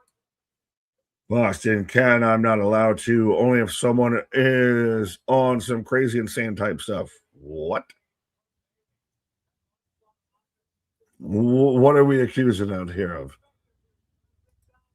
If I could do a poll, it would be who gets him first, Boston. I'm not even sure what we're going on about, but you can have that. As tagging a Roxanne on to Pam, ducks out of the Pop Rocks. Chris, same with Io Sky. She was hot in NXT. No, she just had the match with Asuka. Woo-saw with that for fucking sure. By her gear and are we talking about wrestlers' gear? I might have just jumped the shark there a little bit. More flat on your body type. Yeah, you can have the discussion on the women's wrestling gear. I don't know if I'm exactly the best candidate to address it, but yes. 2 foot on the rope from Liv. Hey, 316. There's Liv getting involved. Come on. Well, there was KJ living, and then he unalived. Well, there you go. Oh, Bailey's got her. Forearms, but oh, Raquel takes out Bailey.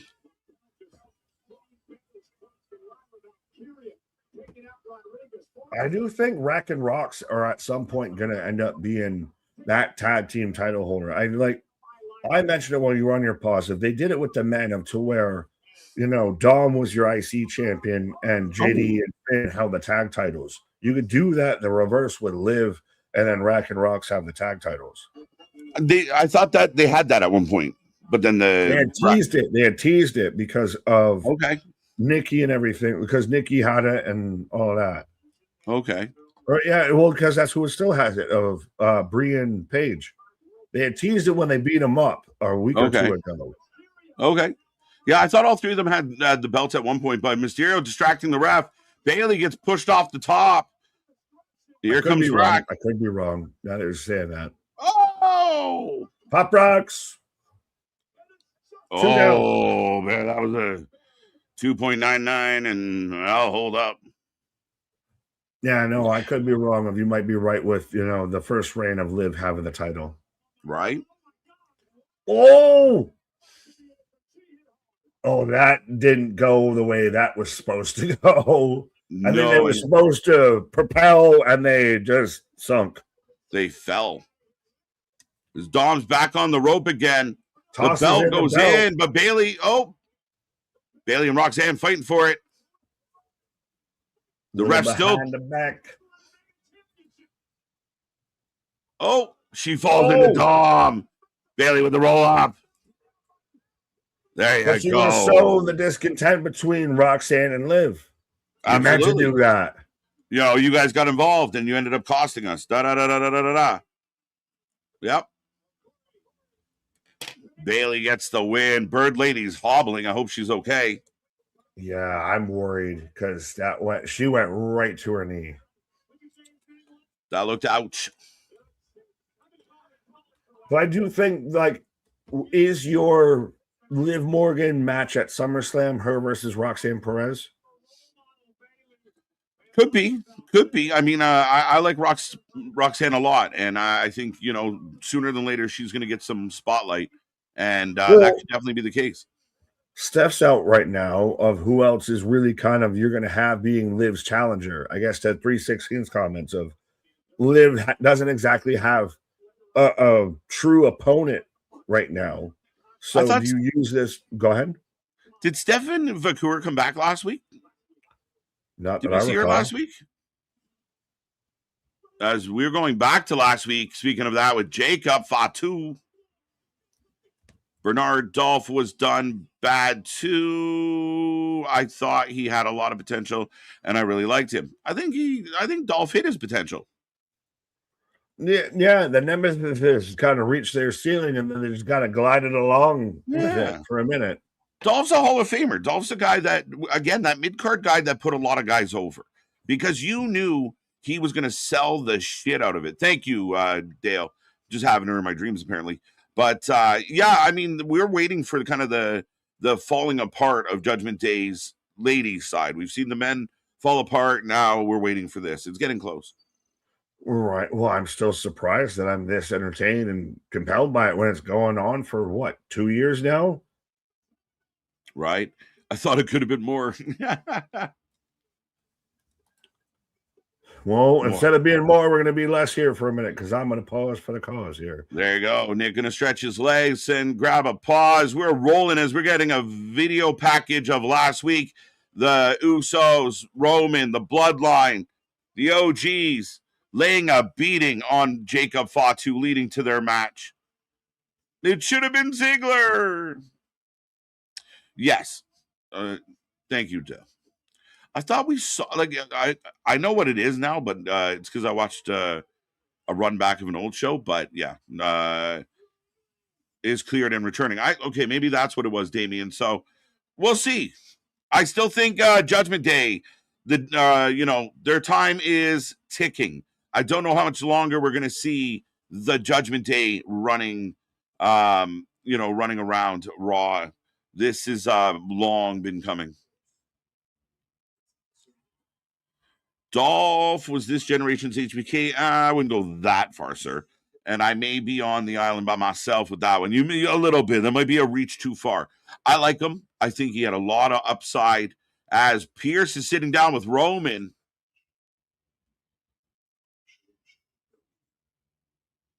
I'll go back to my old ways. So Roman saying, I'm going back to my old ways. So more of a heelish Roman?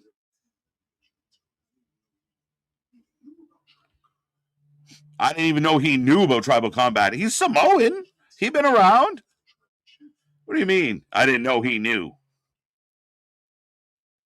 So Roman can't back down. How are we feeling about Jacob Roman clash? Tribal combat.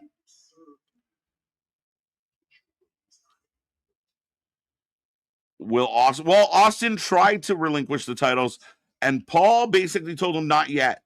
So does that mean they're going to try and get a new partner in for Logan? Is Bronson close enough to do that? In replace of Logan.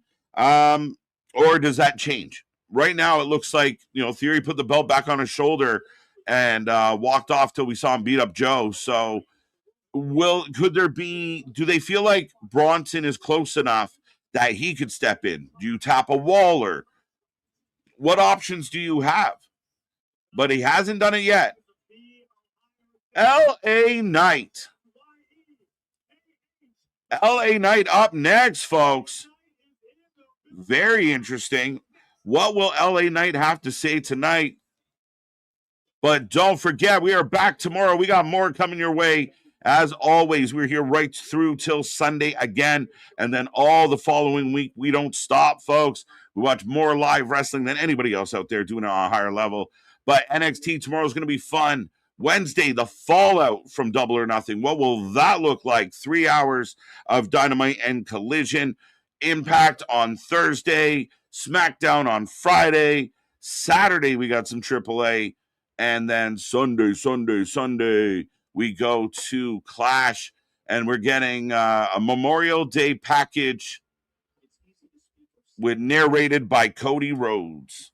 So happy Memorial Day out there to everybody. I think LA Knight start the program tonight with someone he has a segment tonight on the show. So LA Knight is coming up next. Who is it? Here's my question, Damien. Who is the person that LA is going to get into something with? Who does he want to fight? Who steps up to come his way? Does it matter? Does it move the needle? All right, I'll accept that. Let's go. I've been watching old HBK matches in the 90s run. He was the smoothest wrestler I've ever seen. Wish we would have got Sean and Macho full feud. Sean and Macho, like two guys that really dug in. And yeah, Sean, for whatever people think about Sean, I mean, undeniable, as I was growing up as a wrestling fan, Shawn Michaels was amazing to watch. He made you think they were killing him. You believed it. And then, the fight back, the never give up, the moment when he's on his knees, clenching his fists, and the crowd's going wild. That's the stuff that's, that was money. And I think there's times where we talk about it a lot with the smaller wrestlers, the Darby Allins of the world. I want to see them wrestle that style. Like Darby, I mean, is probably pretty close to it because he kills himself. But this idea of all these small guys that go toe-to-toe with the big guys instead of finding a way to persevere and overcome, that was what HBK was great at. Fought some big men, Yokozuna, a Taker, Kane, Vader, British Bulldog. I loved the rivalry between HBK and British Bulldog and British wife, Bulldog's wife gets involved. Good shit. Carmen Petrovic, random, but yes, Toronto girl, I believe. Let's go. LA Knight starts a program. Yeah, I'm with you, buddy. HBK is not the GOAT. That is reserved for Bret Hart. Bret Hart's a different animal, right? Like, Bret Hart was outstanding and one of the best, if not the best, technical wrestler ever. But the truth is, Bret Hart wasn't the most exciting guy on the planet, in or out of the ring. Decent promo. The fans were behind him for sure. I remember all those vignettes in the 80s and the Bret, kind of redoing the Super Bowl commercials. But Shawn Michaels had that superstar flair. Bret just was at the top because he was that damn good, and undeniable. On my life, Cleveland coming back. Let's see. Liv deserves better. Nah, she's doing great. No need to get worked up. But yeah, don't spam the chat, guys. We will put you in the penalty box for that. So don't spam the chat. I know you have opinions and you want to share them. But keep it clean, keep it classy as we roll through. We are on a commercial break right now, folks. And we got more coming your way tonight. What is still out there to happen? The contract signing, Jacob and Roman were clearly building towards that. Lyra and Bailey find a way to get a win thanks to a whole lot of interference. Penta Javon had a really good match to open the show. Show's been like just, I'm with Ricky. Let's just have a good time, folks. And I know 316 is very into Liv. We heard you, and we appreciate you contributing to the chat. But if you've made the comment and we've answered it, maybe move on a little. Liv is booked just fine. She's at the top of the division. They just let her make a music video. They are turning her into an absolute star. And again, don't stress. She is killing it. It would pretty sure that that's going to be the case here.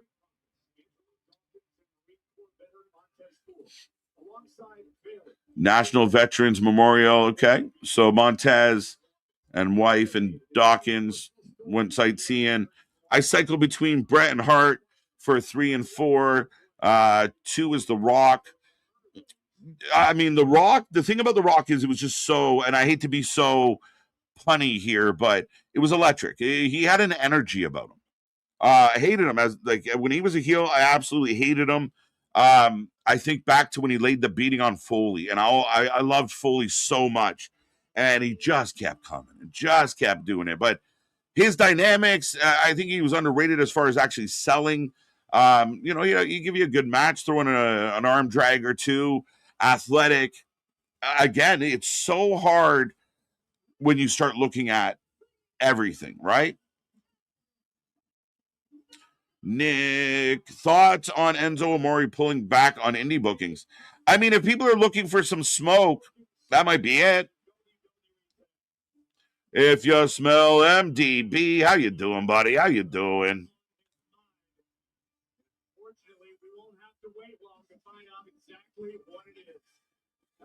Rey Mysterio was in action versus someone tonight. I heard it's Rusev. I don't know if that's accurate, my friend.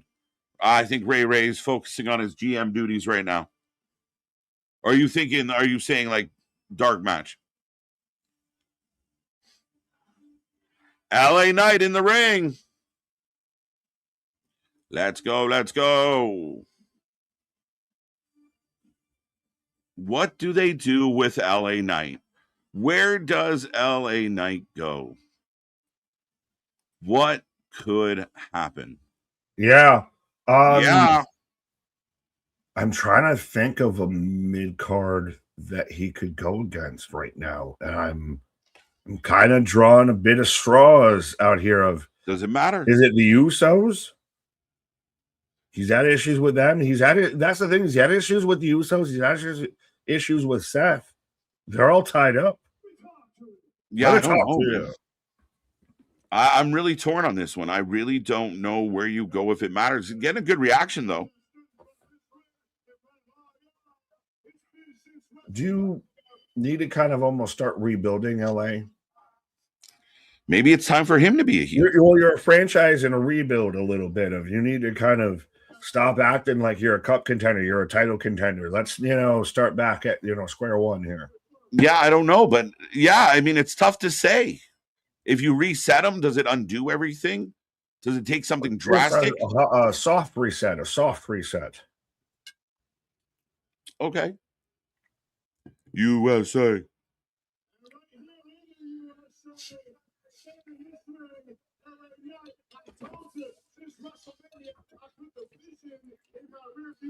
I put the vision in my rearview mirror. I can hear you quite a bit.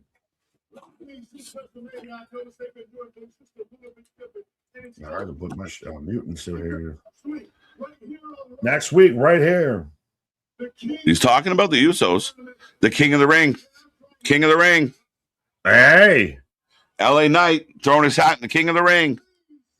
But is this the announcement for the King of the Ring? Is LA Knight cutting his promo right now?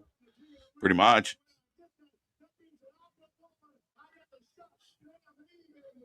If I win the King of the Ring, I get the shot, and I'm aiming for Roman Reigns.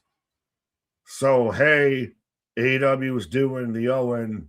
Time to bring back the King of the Ring. Tournament on tournament action. Right. I do think it's timing because I think the finals have been at Saudi. Yeah. So, Coinky Dink. But no one remembered that. No one remembered that. No. Did anybody has anybody been bringing up King of the Ring to come back here recently? I don't want to. I mean, I think I brought it up last week when we were here, maybe. I don't know. But we were talking about. Did, then I'd misremembered. But yeah, we were just talking about how everything was going to kind of fall into place. But we remembering that Night of Champions almost overlooked between all that's going on. But I wondered if they were, I knew they were going to do it, heading towards it. They generally do. So I was just waiting for it. They hadn't said anything up until pretty much now, but Jimmy's here. Well, that's why too, though. I wanted to bring up if Oba and Brock could have their final third match at Night of Champions, because that's the slept on Saudi show, because everyone jumps from Clash to SummerSlam. Right. Maybe. Oh, this is interesting. I don't know. So Jimmy going to be in King of the Ring too? Could be. I've been a victim. Like I said, you might have brought it up, and I apologize if I misremember it. Don't remember it with the 27 hours and 48 hours of wrestling we recently watched. But right, I completely forgot that the King of the Ring was even a thing. Yeah.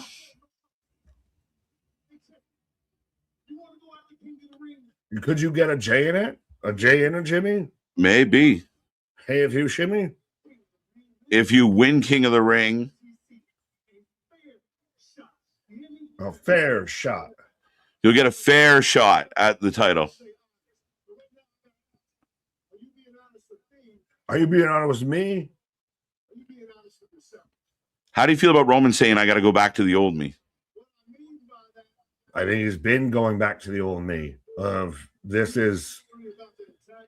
He's still got the Usos with him. He's still, I respect you, but he's going back to, I'm a mob boss.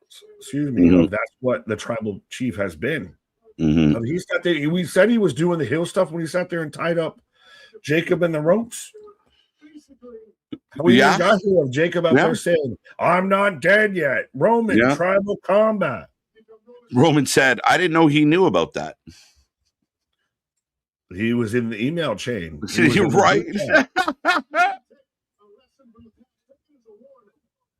Take it as a warning. Oh, they're getting Jey Uso's bullshit slogan over. You're lucky the Heat Man's not here tonight. Oh. I don't know. I think we lost the crowd a little bit here. Oh, yes, we did.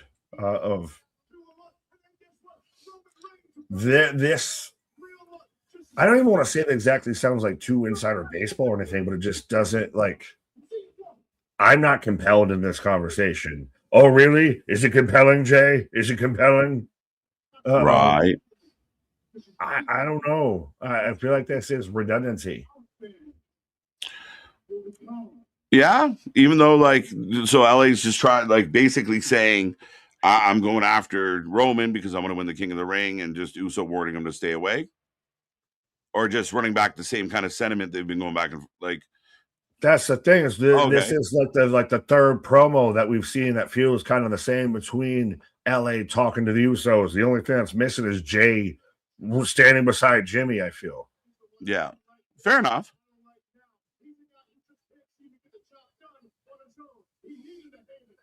He needed a Heyman. He needed you. He needed your brother.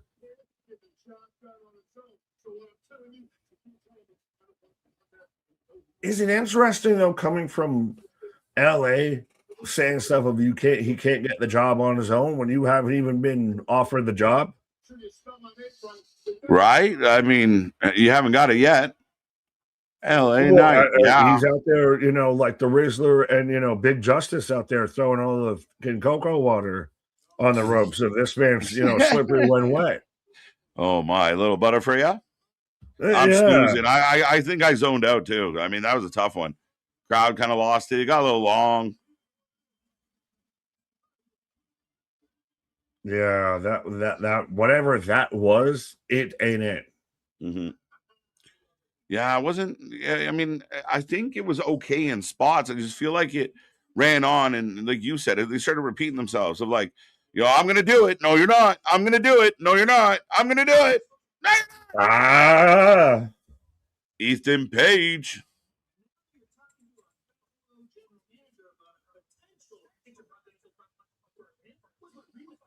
Over here, where's my rematch? Well, I even like that Ethan's done work in AAA and everything. Is Raw kind of being the show that leans into that AAA-ish a bit?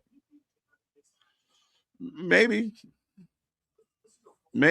I mean, Mysterio is here. Ethan's been there before. Rusev. Hey, someone brought this up. Damien. Mysterio's going to fight Rusev? I don't care. Respect that. Can I say this already out the gate? I don't care. Like, are you still intrigued at all? Has the Rusev experiment survived? Like, are you surprised he wasn't out there next to an Alistair, next to a Zelina? No, I think he came back and he's doing what I didn't expect him to kind of. He's a guy that can move up and down, but I didn't expect a lot from him. Yeah, but nobody else was doing anything better than what he's doing. Oh. I will bangarang, drop Skrillex references. So yeah, we're getting right. I'm like, that made no sense. But regardless, yeah, no, I think Rusev's kind of what I expected. I didn't expect him to kind of come in and take over. So I mean, a guy that they pay him a few bucks, and he kind of is a nice linchpin in the mid card. Malachi couldn't have done that. Apparently not, or at least not for the money that he was getting. So here comes Seth. Were we expecting Seth here? Not exactly, but I'm still more questioning of how much him and Becky share clothing, or like what their closet looks like. And I mean, he did tone it down. One fall. Ooh, south facing.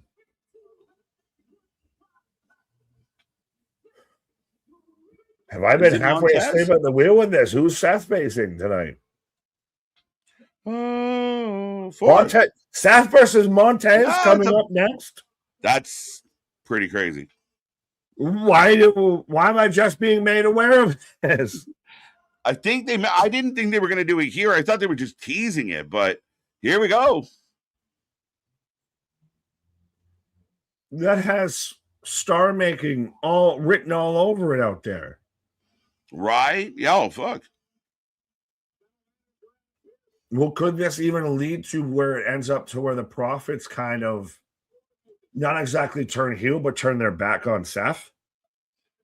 Well, yeah, there's that friction for sure. But where does it, if Montez starts going after Seth hard and Dawkins doesn't like it, does that continue the riff with them? That's more of my intrigue, I think, because Seth and the Province, I mean, we'll see. Could happen, but also still, is a Braun Breaker here? What's next for? Is Austin Theory going to get involved with this? Does somebody join the Vision in this process? Maybe. Seth might be wearing a shower curtain. It's got a lot of holes. He's got holes. I say nobody wins. All right. If the Vision gets involved, or even a Dawkins or anything, you just get a no contest, maybe. Right. Yeah, probably. Does Braun Breaker show up and split Seth in half? I think it would be a thing of I wonder, and I might have brought this up while you were on your pause. Could you, with Montez, kind of start to use, I got a baby on the way. Like, we need to start winning some shit out here and everything. Like, we can't just be happy-go-lucky, we're friends with everybody, and we keep fucking losing and everything. Like, I need to start, racking up some out here. Could that be what causes the divide between Dawkins and Ford? For sure. I mean, consistently not coming up short as a unit, you look at each other and go, well, maybe this is not working. And could you split the Street Profits, or could you do it to where they go their separate ways? I know minutia, but different questions. I don't know. I think especially with Ford's attitude, if you're going to really do that, I think you're going to go for the holy fuck moment where, he digs in and, goes ham. Montez Ford joins the Vision. That's what saves it. We're just going to start throwing star power at the Vision and hope it sticks. Oh, shit. That's a great idea, actually. I shouldn't have said that. That's all, Ford as a Heyman guy? Woo! He'd lead that group. Let's go. I mean, then where does Bianca slid into this? Because, you saw it backstage. Dawkins seemed like he was buddying up with Seth, and Montez didn't want no part of that. And there's very much a group that's missing some people and is very anti-Seth. Right? Well, I mean, I think they need reinforcements, but Braun's still focused in. Regardless. I mean, I've said that it should just be Braun and Heyman, but I was called a heretic. You might get that. You might actually get that just by fluke. You mean I might be right? Oh, look at that. Right again. You might get your wish. You might be the only one left. MJF wins over Darby. Right. Pat McAfee's bullshit. Right. Roman He's on fire. Right. You're on fire. No, you keep acting like I'm a heretic. I've been right. Okay. Wow. Where's my soundboard? I don't know. No, I mean, I think with I don't even know if you're right about the second scenario. Like, it hasn't even played out yet. Yeah, and you're already claiming a W. Literally. You can have that. Not even what I'm mad at. Right. You might win by default because everyone gets injured and Braun's the only one left. But at this rate, I mean, like Anonymous said earlier, this is causing a bigger spotlight on Theory. So, hey. And he's wilting. I don't think he is. Not according to that pin, but you weren't right about that. So that was definitely an L. You can't be right forever, Nick, says Alexis. Right. Oh, he's giving himself fake W's. You got MJF, thank God. But stat pattern, okay? Stat pattern. Right. Hasn't even happened yet. But I like, though, that's very much just kind of big dogging of, like, there's only one person in the circle who's main event of WrestleMania. There's only one person in the circle who's been a world champion. Him and Montez square up, and he just puts his hand out, and the whole crowd, oh. He's over as hell. He really is. And he's one of the best wrestlers in the world. Oh, absolutely. But he's big dog in Montez of sitting there saying, Oh, you don't have this yet, kid. right. Snapped into a hard headlock. Oh, leapfrog over. Oh, I don't like how choreographed that looked, but yeah. Little hip grab and then the shoulder bars and everything, but like Ford like intentionally stopped in the middle of that. Like, I know my cue. Right. Again, a nice pace start to this one. Would this have been better advertised beforehand versus, yes, it did get built a bit backstage, but could you have still done that and had the match advertised beforehand? We're getting 2 to 3 matches advertised for every WWE show right now. Oh, I didn't hit the button. Yeah, I think I mean, it looks like right now they advertise like 5 segments, and the rest is up in the air. Yeah, I mean, this could have been a coolly, kind of advertised match, but it's stemming everything. A lot of things are coming out of angles, so I can't really be, that upset about it. But I know you don't like it. Like we said with SmackDown, Tope. Oh, you get maybe a match and like 3 segments advertised for SmackDown, and every other match that happens on the show gets built up and advertised on the show. I just want a little bit. I know you're going to sell me a burger. I would like to know what's on the burger outside of just it's a burger. Right? Yeah, give us a little more. Tell me there's some bacon. There's some, you got some cheddar cheese and a shit. 90% of the people are tuning in regardless. Like that is the crux of it all. I mean, their solid fan base shows up just about every single week. Like, are there a contingent of casual fans that are like, oh shit, that's cool, I'll tune in for sure. But I mean, again, I think some things have to be Memorial Day, on a day where I got a barbecue, I got family that's about to be, heading out this and that and everything. Am I making sure I watch Monday Night Raw? Oh, they only told me that you're going to have Roman and Jacob sign a contract. Cool, I can get the highlights of that. You can have that. That ain't even what I'm mad at. Yeah, but I think most wrestling fans assume that, like, I mean, we know we're going to get something. We as wrestling fans assume that. The casuals don't. Yeah, I mean, maybe, but I get it. Some things probably should be advertised, but then you have no angles. So I need some angles. I need some story. I need to get here organically somehow, other than just every week being spoon-fed the whole card. I don't think that's how we go about it. Yeah, but you can do better than 2. But if you only have 5 or 4, well, that's a whole other conversation. Maybe you could at least have, even if you actually had a true 5, advertise 3 to 4, and 1 you do your every now and then the opening segment leads to the main event thing. Fair enough. I mean, from my standpoint, I wish they would just give me a little more to work with. But yeah, again, I think some stuff has to come out of the show. So I get it. It's a fair argument. Would more people have tuned in on Memorial Day because Seth is fighting Montez? Maybe, yeah. Should something come out of, during the show, like even if it's more mid-card, or would you want something major to happen during the show type of thing? Like announce your major stuff and your in-betweens can get announced during the show, or vice versa? Yeah, I'm kind of the other way around. Of like, you can tell me some of like the mid stuff, but like I like the main event stuff, kind of like even this playing out on TV the way it did tonight. I mean, I'm almost rather that for, unless it's something epic, like the world champion's going to defend the belt. But even then, I kind of like when a swerve happens. So I'm torn.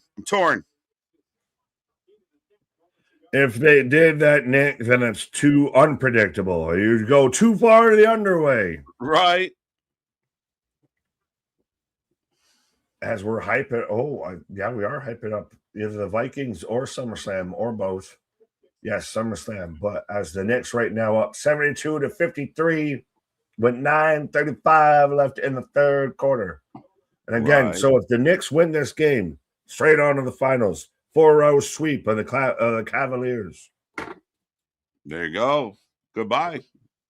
I don't like Cleveland, so later Cleveland. Well, imagine growing up in New York with your name being Nick. You are like born into, you have to kind of be a Knicks fan, whether you choose to or not to. Right. Like everyone's going to associate you with them. So, hey, it's cool they're about to be in the finals, you know, for the first time since the 99 to the 2000s.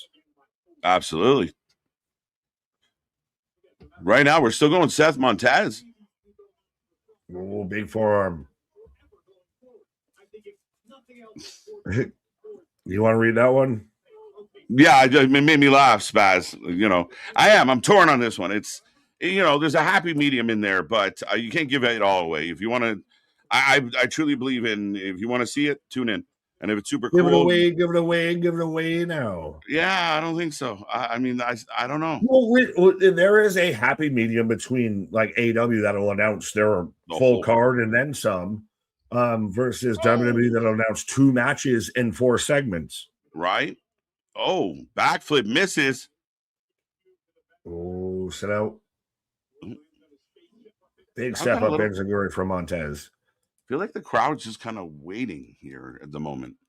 You're waiting to the finish. Well, I think also the promo that led into this kind of killed it, but you're waiting for the finish. You're waiting for the flurry at the end because you know that this match is going to end with like false finish. I feel.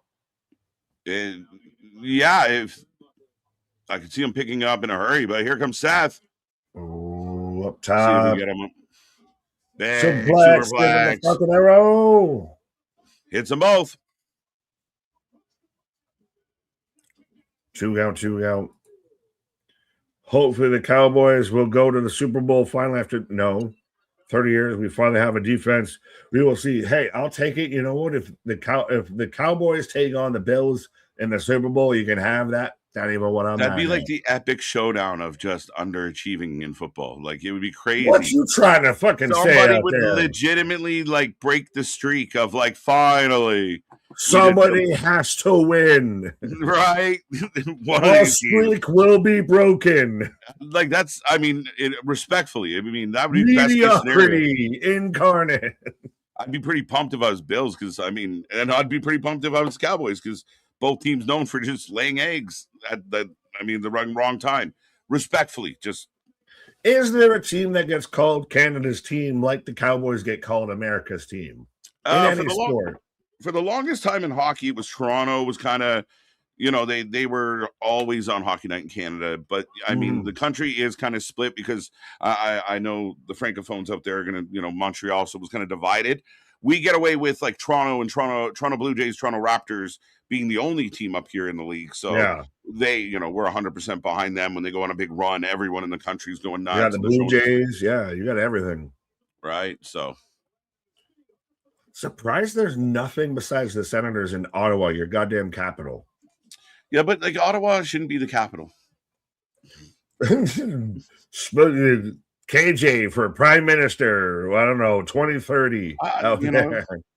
But yeah, I know Ottawa. I mean, they got the sense, and they had issues because where they built the arena and everything. So yeah, but even in our capital, we have the Nationals, we have the Capitals, we have the Commanders.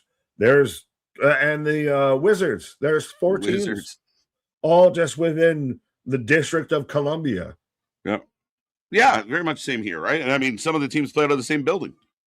Yeah, but no, I'm saying that's all in our country's capital. You only have the Sens in Ottawa. Well, I mean, they have the fucking. You just are already expecting that Toronto's the true capital of Canada. Well, it's why they have, the other teams because it's a more major city than Ottawa. Sorry. Well, are the Rogers Center the TKO of Canadian sports? Right. Kind of. But slaps him in the face. Indignant. Oh, buckle bomb. Are you surprised he still does that when he's got like 0 for batting average with that? Another buckle bomb. I hate that he does it still. It makes me It completely sidewinded, Finn's career because of that. Right. Sting left WWE and became Darby's friends with Darby because of that. Right. You're not wrong. Another one. Bar. Oh, he was supposed to hit the post, but he didn't. You know what Ford's going to do? You. It doesn't touch anything. Just straight, clean volleys over. Excuse me.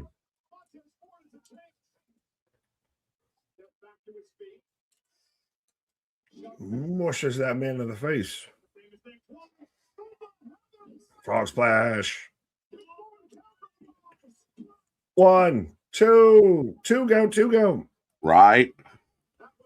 Mr. Stormy, KJ, and Nick, with SmackDown being in Italy, are you going to be live at 1:30 on Friday? The States is getting the show on replay at 8 p.m. Yeah, as always, when we go live on Netflix, we cover it in the afternoon if we can. We will be here live in the afternoon on Friday, and for some of these European shows. I know some people won't be able to join us, but you can watch us with the replay. It's just the nature of the beast. But yeah, we do have some afternoon shows coming up, including this Sunday. We will be live at 1:30 as well. This is why we're transcontinental and Constantinople. Right.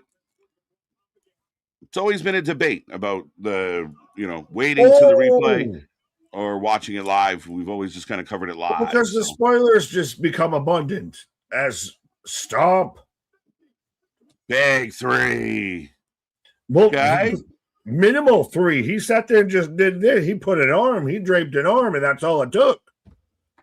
He just happened to fall the right way. Decent match. Not bad. I think a really good match for what it did for Montez because he pushed Seth to... Oh, shit. Let's go, Theory. Theory all over this show. All over this show. His fourth segment, Joe down. Dawkins down. WWE's officially trying to make me a sicko. I don't. Oh my fuck! Wow! Did he just concerto Sam's Dawkins? Second concerto? Yes. Yeah. What is your hang up on Theory? Like you don't see any positives in him? No, it's just I'm gonna. This is the first thing that can come into my mind right now, I guess, of the egg. He's like an Anthony Richardson for the quarterback for the Colts right now. You thought he was going to be something, got kind of hyped up because Vince got behind him, so he shot up the draft boards and everything like that. So you put the franchise a little bit behind him. You feel like he's going to be something. You're invested. You're hoping it pays off. And he kind of never really hits that. He's got some opportunities. He's been there, but he does some weird shit like pulls himself out of the game and everything out of nowhere. He's always could be, but he's got a ton of potential. A lot of could be, but I need a lot of show me. Right. As the Bay Birds are with Byron. Yeah, okay. I mean, I think for me, I agree. Like, he went through some tough times, but he had an egg. An egg was his gimmick. I know, but do we just I got to let that go. That happened. Now he's here. He's got a new look, a new vibe. Need to show productivity season on season. I think he's more midlining. But since he's returned, he joined the top heel faction in the company. He's won the tag belts. He's been a part of just about everything as far as the title picture. Does he feel drastically bigger than when he was with Waller? Yeah, I think much bigger than when he was with Waller, and I think much bigger than his first run when he was running around with the egg. Yeah, and why do we all have to say it like Vince? Anytime you talk about Theory and the egg, you have to say it like Vince, right? The egg. Yeah, I don't know that, I'm not saying, let's give Theory the title, but my God, the more you complain about him, the more you get him. I wish I could redact his statements. To me, he feels like a first-round draft pick that you keep thinking there's going to be something there, and he keeps showing you signs that there could be, but you don't know how to unlock it. Like, I was wondering, does he need to go to, like, what do you need to do to unlock his potential? Because he was supposed to be the blue chips. Vince thought it. Cornette thought it. All these fucking Heyman clearly see something that there's the potential there, but I don't know how you unlock it. I think it's not happening now. It's not happening. It's 100% happening. He's been the biggest part of tonight's show. No person has been because he's been there. If you're the only guy on shit, he gets no credit. You're the biggest part of the show. No, he's out there actually in 4 segments tonight, beating the shit out of everybody, and he gets no credit because now he's just walking around with a chair. So what has he done? You can use injuries in your argument, but I can't. You won me over with Austin Theory. I think he's doing just fine. Like I think he's doing all right. He's a good heel. Unlocking what? I don't know. His potential.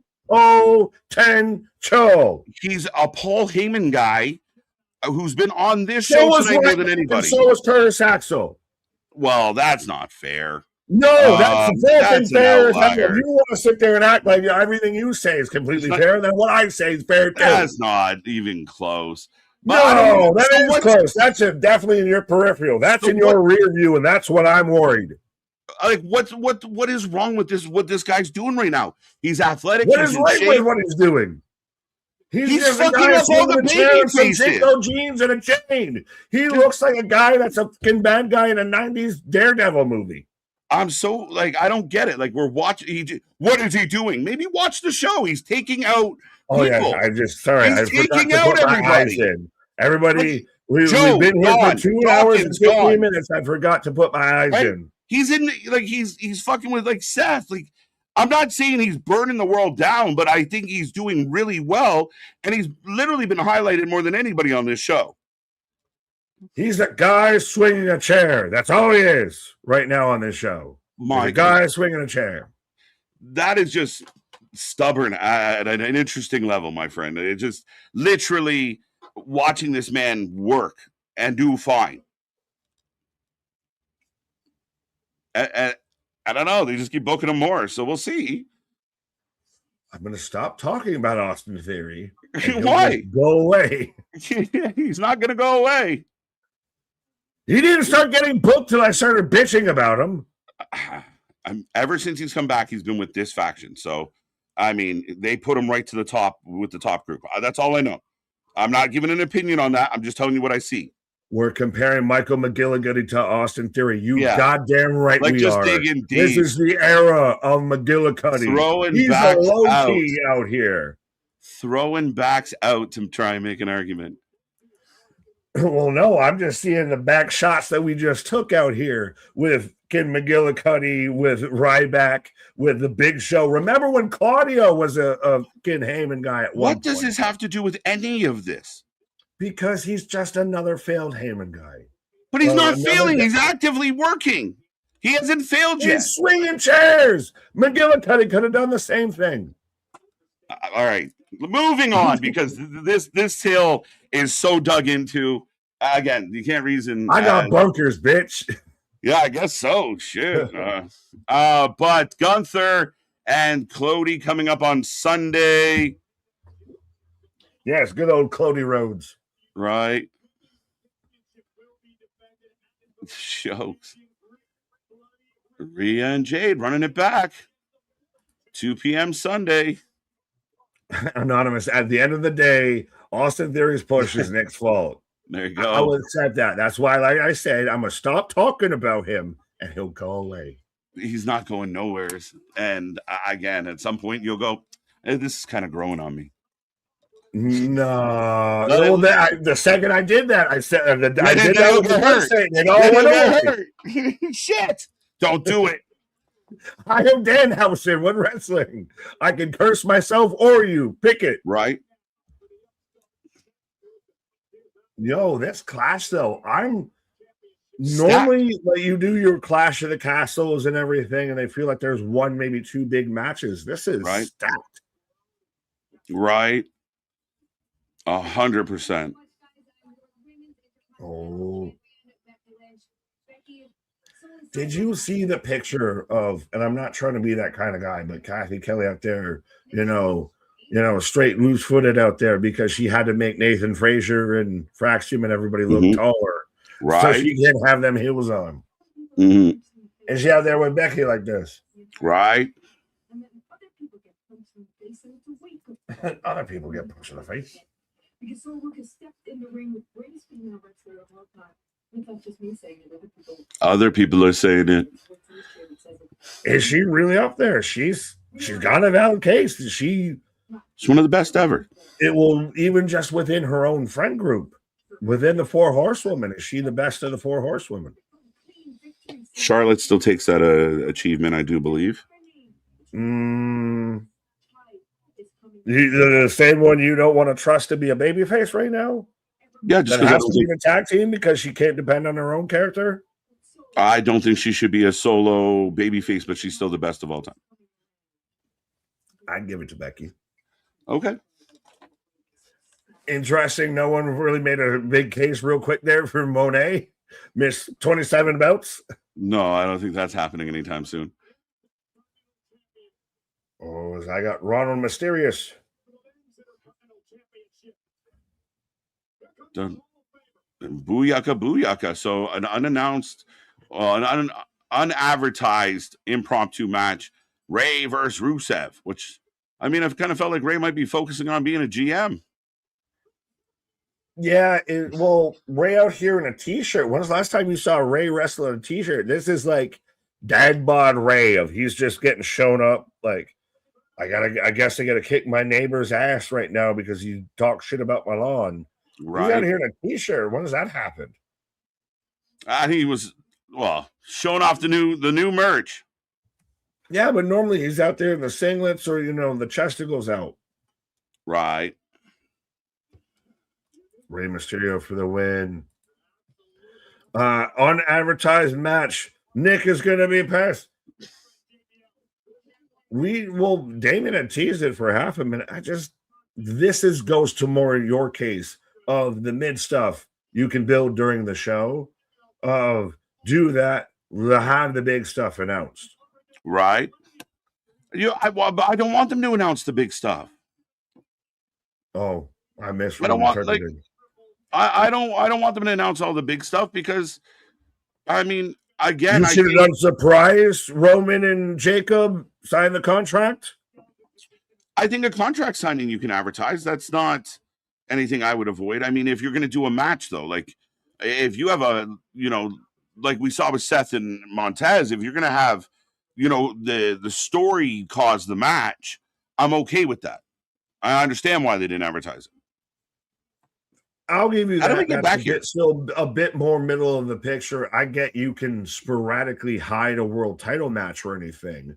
Right. I think more often than not, I should know what's going to be the main event going into what I'm going to see on the show. I feel.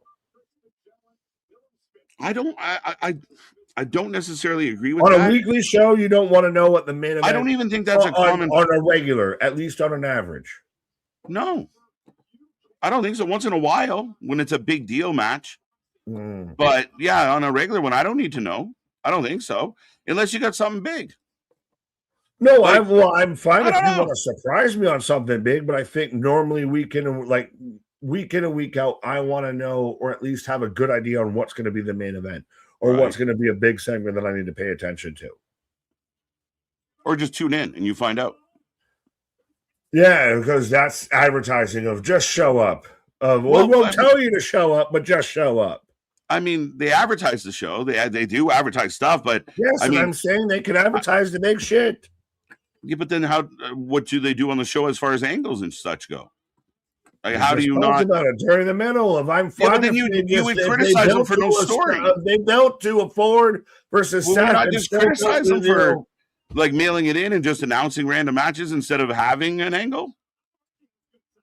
What now did you just say to me? Like, would you not want the story or the angles to kind of get to the main? In the middle of the show? I still would be fine. Like, I know we're going to close out tonight with Jacob and Roman and the contract signing. Yes. Advertise that. I know that's the main event segment of the night. It was. I'm saying advertise the big shit. Yes. Have the middle be fine. Have the middle be built during the show.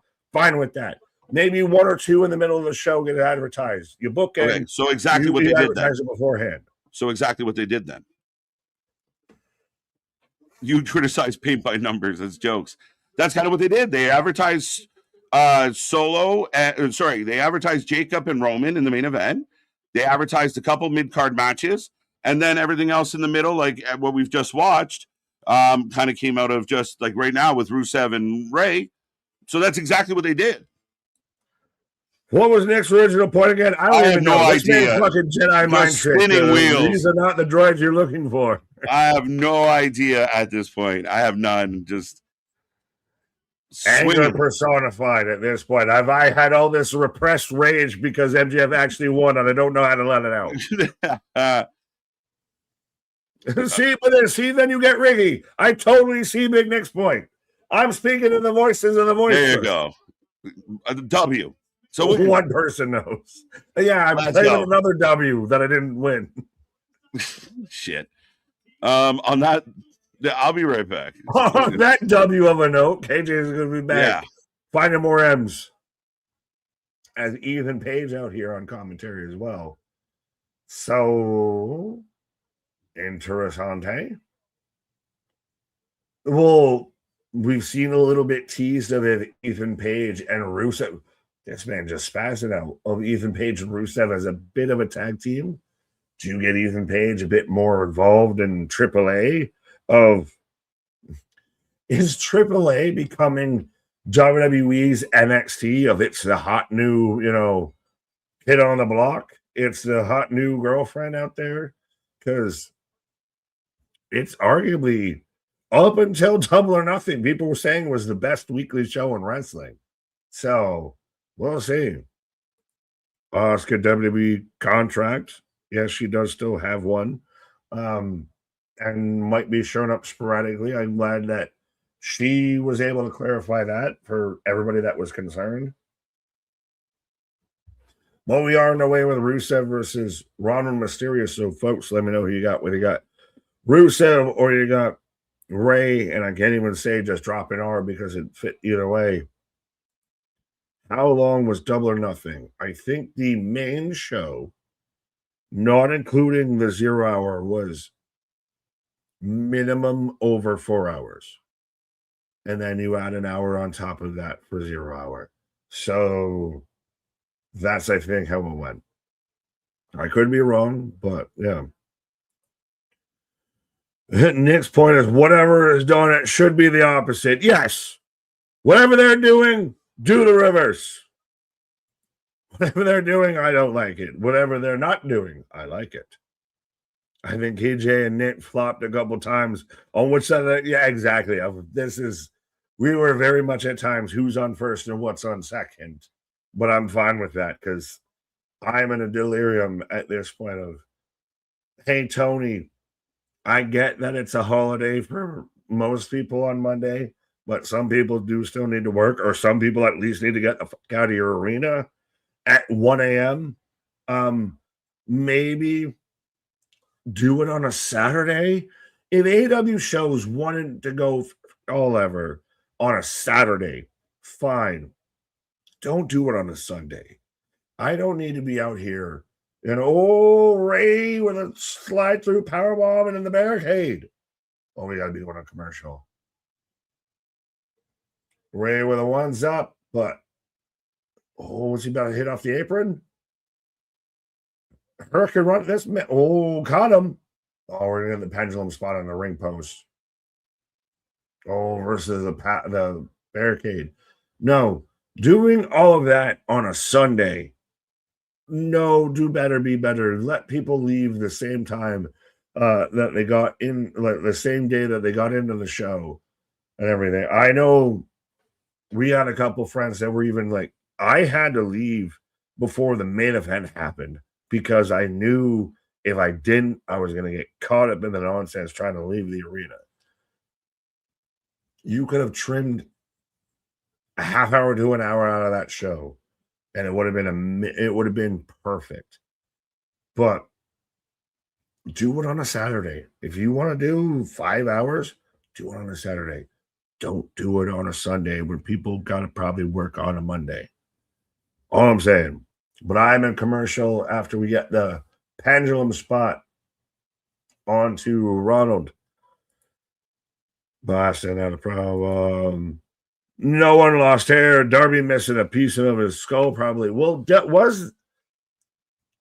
does anyone think that might have been they just rubbed some strawberry jam into the back of Darby's head? Because it didn't drip or didn't expand or really look like it was actively bleeding throughout all that. I'm not a fucking scoliologist or anything, but yeah, it seemed like everybody who got busted open in that show got busted open hard way. How that's how they got around that fucking athletic commission saying, no, you can't do that.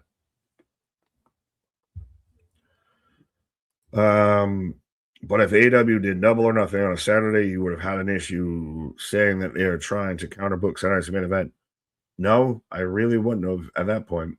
Honestly, more people would have had, there is the issue when they advertly go towards TNA, and that's even still, it's because they did it after the fact and everything. I think if AEW actively just moved all of their pay-per-views straight to Saturday, no issues. Of the fuck it, strap on and strap in. You want to compete? Do it. If you're going to do a Sunday, you have to move it up a little bit. You can't have people leaving the arena at 1, 2 a.m. on a Monday morning, I feel. Regardless of a holiday or anything, that's a one-off. To me, you've started to really crack the code out here. You either got to trim it or you've got to move it a day. How many you get? I got 23. Ken, who's what now? Third intermission, 2-2. Oh, Nick's by 27 after 3 quarters. Let's see. As yes, 98-71 end of the third quarter. So I'm not going to count my chickens before they hatch. But I think I might see literally my namesake, the New York Knicks, out there in the NBA Finals since I was, at minimum legal driving age, I guess. I think I was 11. Yeah. Born in 99. Yeah. So it would have been 11 the last time that they were in the NBA Finals out here. And hey, Jalen Brunson, no WWE fan. Harden is a generational choker. He is robbing the NBA. No, I think he's a bit of like a Paul George, or I can't even say he's a Reggie or anything, but he's like, is he maybe a bit of a Kawhi, even a little bit of one of those always, they were good for a bit and then they kind of ran on the namesake as we're back in the action as Ray gets barely a Hurricane Rana tied around there. I get very much that Harden he has a lot of sizzle, not a lot of steak, but shout out Jalen Brunson and Karl Anthony Towns out here. Of Jalen Brunson especially. He's been, remember when it was him and Tyrese Halliburton out there, beefing around the ring. And now Brunson might end up with a championship ring. The Harden Wayne comparison is, for sure. I never believe that or buy that. Oh, Ray going up top. Springboard moonsault. Dos amigos. And now we got dos amigos out here. Those. But yeah, it looks like it's all but, over, but the song singing and the guitar picking for the Cavaliers versus the Knicks. And I didn't even That's crazy. Well, taking over for the 99 and the 2000s. I even broke it down. I was 11. Jennifer Lopez, If You Had My Love, was the number 1 hit the last time the Knicks were in the finals. Would you run to me? Yeah. All right. Let's go. Let's go. Is Rusev and Monsieur putting on a decent match tonight? Am I allowed to comment on it because it wasn't advertised? Is Ronald out here with the phone posits? Or no, they're just straight regular boots. He's kind of got the Aladdin boots. Fair enough. Which I'm surprised. Minimal mention of Jericho doing a Sabu tribute during the middle of Double or Nothing and everything. Like at the end of Stadium Stampede, a lot of people I even saw just took it as, well, he just put him through himself through a table and moved along. And it's like, no, that was a Sabu tribute. Some people, if you know on that one. I mean, I for all the criticism of Jericho, and I don't like the booking, as Rusev. Oh, no, slipped out. But yeah, I mean, I liked it. I thought it was a kind of nice touch. Obviously he has a relationship with Sabu, or had one. So right. I don't want to, as much as I beat up on Chris Jericho, I don't want to do that right now. I thought it was a cool spot. Was the catches the 619. Was the Stadium Stampede better than expected? I think it was kind of like exactly what I expected. It was a mess. Fair. But I didn't. I think I liked it more than I thought I was going to. Ray gets the win. Roll up. Right. Rusev's pissed. Or is this does Rusev end up doing some AAAs out here? Does that end up being now, if you don't get, put on the bench in WWE, you just go work in AAA? Right. Ethan telling him to kick his ass. Kick his ass, Seabass. Your namesake. Dan, it's crazy that you spell your name Knick. Yeah. Get that silent motherfucker out of here. It's confusing me. Dragon Lee. Holy shit. I thought it was going to be Penta. Oh, Ethan Page getting involved. Well, remember there was the bit of the tag team between Rusev and Ethan Page. Ethan into Rusev. Where's Ethan? Ray Phoenix? He was out there mourning a gingerbread, and we haven't seen him since. Right. I know he's been in AAA. He was doing some stuff. Oh, and I know he said he wants to fight his brother, which I'm all for. Well, you were just losing your marbles out there last night because it was Dragon Lee versus, was it Octagon or Pentagon, or Laredo Kid? Laredo Kid.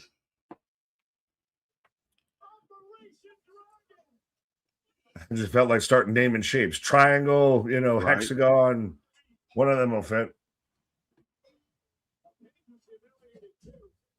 Let's go. Ethan looking like a divorced dad on a golf course right now.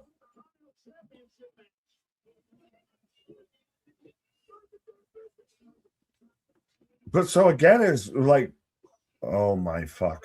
Austin again. For Ray because he's a GM, but I got more Austin Theory on my screen. Theory's running things. You couldn't get enough. There's more. Enough? So I'm Adam Pearce out here. You're 100%. Wasn't it enough? No. 100%. Just hate this guy. I hate this guy. Fucking hate you.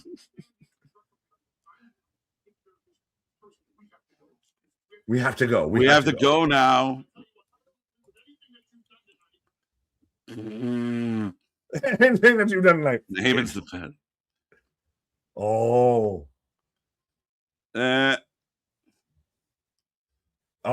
you can even tell, but she got that good. You can tell. Yeah. Hey, how you doing? How you doing? So when can I see you again? Oh, she's leaving. 100% pure babe. Well, I'm going to leave you for a brief moment with 100% pure babe out here. Theory with Maxine, like a heel Maxine, that might be something. We got to watch this. Now they're giving this top guy a top valet. Let's go. I was putting you over with saying how you were going to be left with 100% pure babe, and you were still putting more things over. Oh, well, I appreciate you. Let's go. But Oba, the challenge. So we're getting a video package right now, folks, and we are rolling through the night. We got more coming your way as we still have the contract signing between Roman and Jacob. Anybody going to go through a table? Will it lead to a brawl? How is this going to look? But I am getting the replay and everyone's reaction to Brock showing up and taking out Oba. That is interesting. So, all right. So they're showing the fans' reaction. They're showing Michael Cole. The return. I love the story they're telling. Literally giving you a story, right?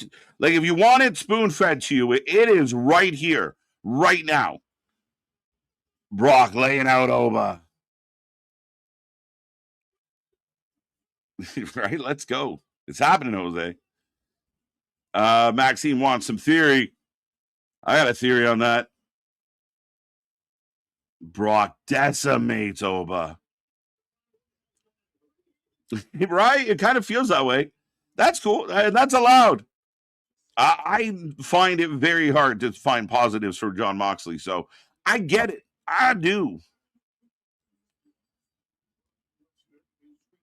Austin Theory looks like Diet Kyle Fletcher. That's kind of good, though. I can't even fight that a little bit. That's pretty close. So now we're going to the contract part. Austin Maxine storyline is officially starting. Are they featuring Theory here? He feels featured. Anybody? More Austin Theory is exactly what we needed. I'm not reading the last part because you're going to think I said it. He's the last man standing. It's standing. He's still standing. You know, they don't ask you how pretty, they'd ask you how many. So I'll take that as a positive for him. As we are getting the graphic for Oba Lesnar 2, folks. Are you excited for Oba and Brock? Does this lead to a third? The storytelling in this works really well. That vignette was great.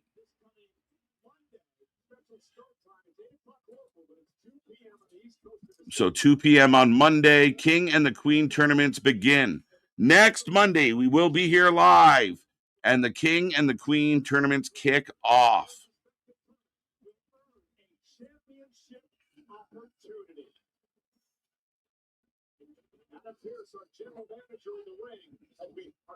As we are getting the contract signing now, Pierce has moved into the ring after dealing with all the fun stuff backstage, and we are getting the Samoan Werewolf, folks. First time since 99. That's insane. And to do it the way they did it, come on now. They might do it. I want more valets and managers, Sherry and HBK, Macho and Elizabeth. Bernard, it's a lost art in this business. I got beefs with guys at Callis who become managers and they're on commentary. That's not your job.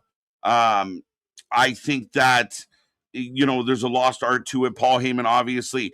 Paul Heyman was so far ahead of everybody. We basically made our award for Manager of the Year, the Paul Heyman Award. I would love, more, it's worked at times. Not that she was ever like a valet, but like with the Judgment Day, having Raquel at ringside or having Liv at ringside to cause trouble. Like those little nuances matter. They help. Even, some of, we don't have a Mr. Fuji anymore or a Lou or, even an Erwin R. Shyster.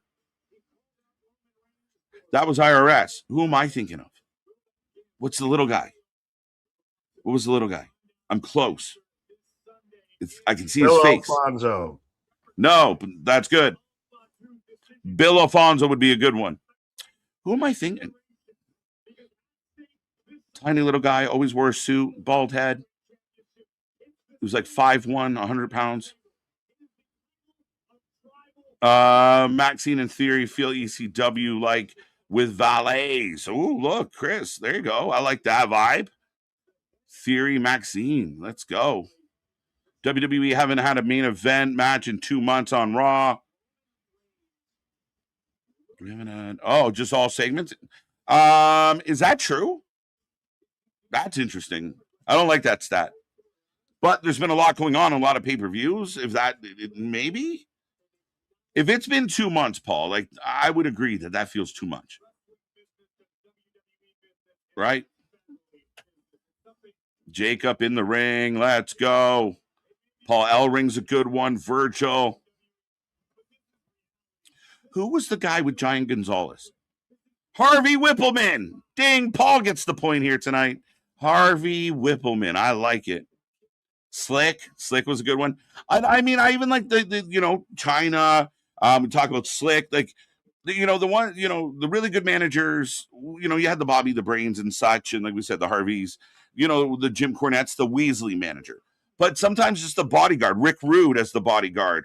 That shit worked. China. Now we see it in NXT with the Vanity Project. Like there's a value to that. Paul Bearer was a factor all the time. But not just in the storytelling, but also in the actual execution.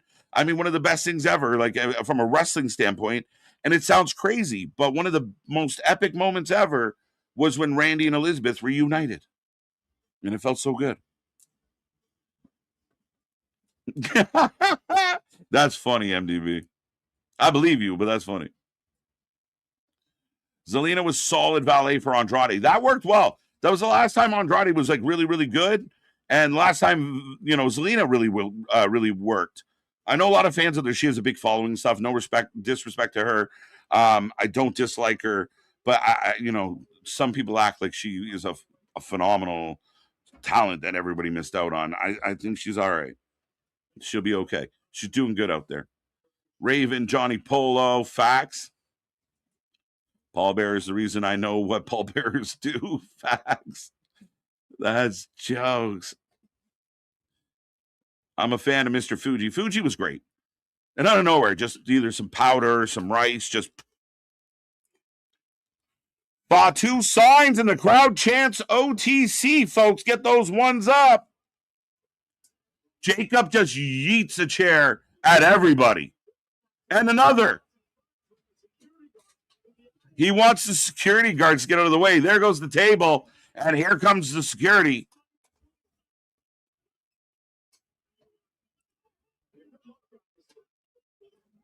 Oh, there you go. Bonkers correcting. Speaking of correcting.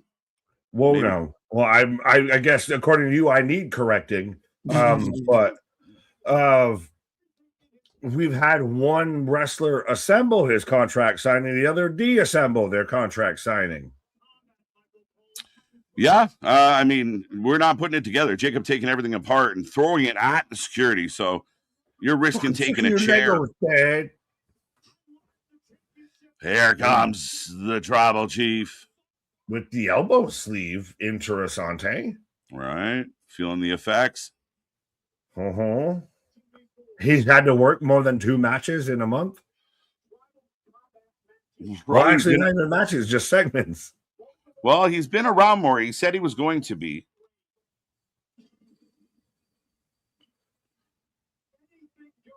I still don't think Jacob takes the belt off him. Excuse me. No, I don't think so. Roman's kind of still the last little bit of those guys that, like, you got to really take it off him to take it off him. Right.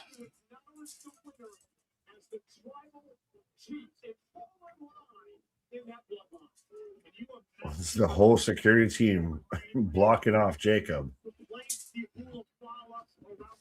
Let's go get those ones for the Ula follows. Right. As Roman just looking at the Carnage, Roddick. There you go. Get those ones up, folks. OTC, let's go. I don't care to watch another contract signing between these two. To be honest, we already saw that last time. We didn't need it again. I really think that contract signings are overdone. There's a lot of things I think that are overdone in wrestling. Of how many people have a cutter finisher right now? How many people have a variant of or a rolling neck breaker of a crossroads as a finisher right now? Have a spear as your finisher right now. Hidden blades, like that kind of move. There's a bunch of those. Or the super kick is just always just beaten to death. Now that's just a thing that happens. That's a transition. That's a clothesline. That's a remember when JBL had with like the fucking lariat. Right. But that's they gotta come out. They gotta come out with someone that has like the super kick, and his super kick or her super kick ends matches. All of a sudden. Like they exploded better than anyone ever. Or do you revert all the way back to where like MJF won last night with a headlock takeover? The headlock takeover. Do you just go all the way back to we're going super old school? I'll beat the shit out of you. Yeah, beat you with the most basic move. Right. I feel like the headlock takeover has been overdone by them too. Like I got it originally when they did it. I feel like they've gone too far with it. Like we saw it multiple attempts. Just at that point, you've destroyed each other 4 times in the match didn't help it. Yeah, like, and they've done it every time they've met, right? Like it's been an ongoing thing. I liked it originally. I feel like they've beaten it kind of down.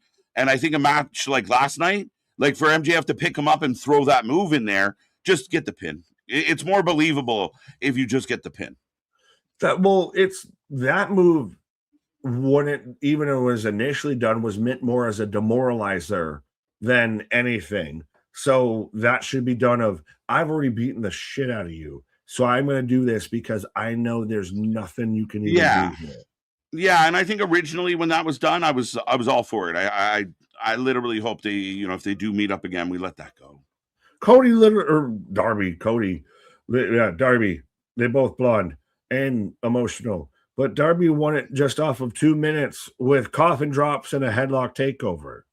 Right. Like that already kind of whittled away at it. A little bit.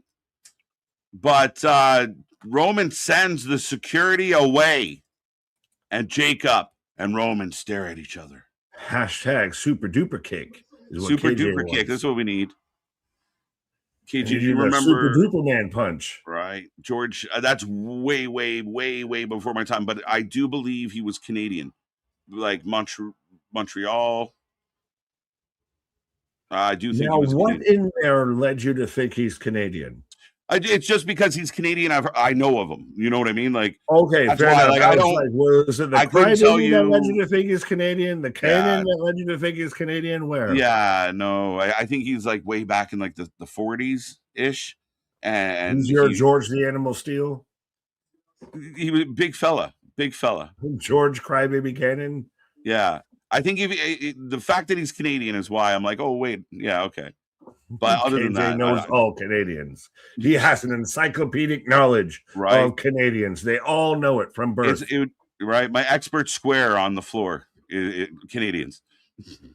Yeah, well, that's why he knew I had to pass the test before we became friends and everything. He's like, "You're not Canadian, but I still accept you." Acknowledge you.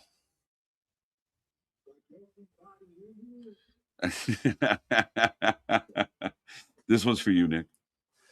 Jacob Fatu acting like Nick when he sees Austin Theory has 4 segments in one show. 100. If I'm going to be the Samoan werewolf, I am fully fine with that. I will embrace that shit. 100%. Right. KJ can be your tribal chief. I'll be your Samoan werewolf. I'll be your New York werewolf. Right. That's hilarious, Boston.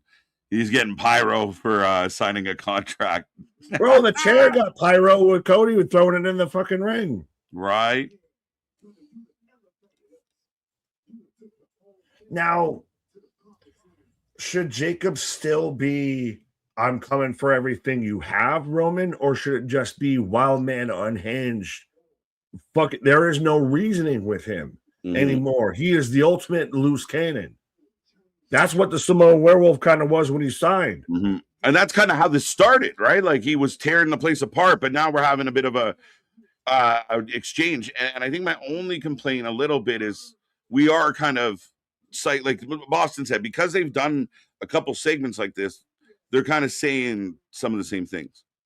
I want the planes. I want to put my kids in better schools. I would like more. We all like more when Jacob was out there just tongue a death grip. Just you. I don't care what you have to say. Choke you out. Choke you out. Choke you out. Right. He's the Samoan werewolf. I don't want to see a docile werewolf. Right.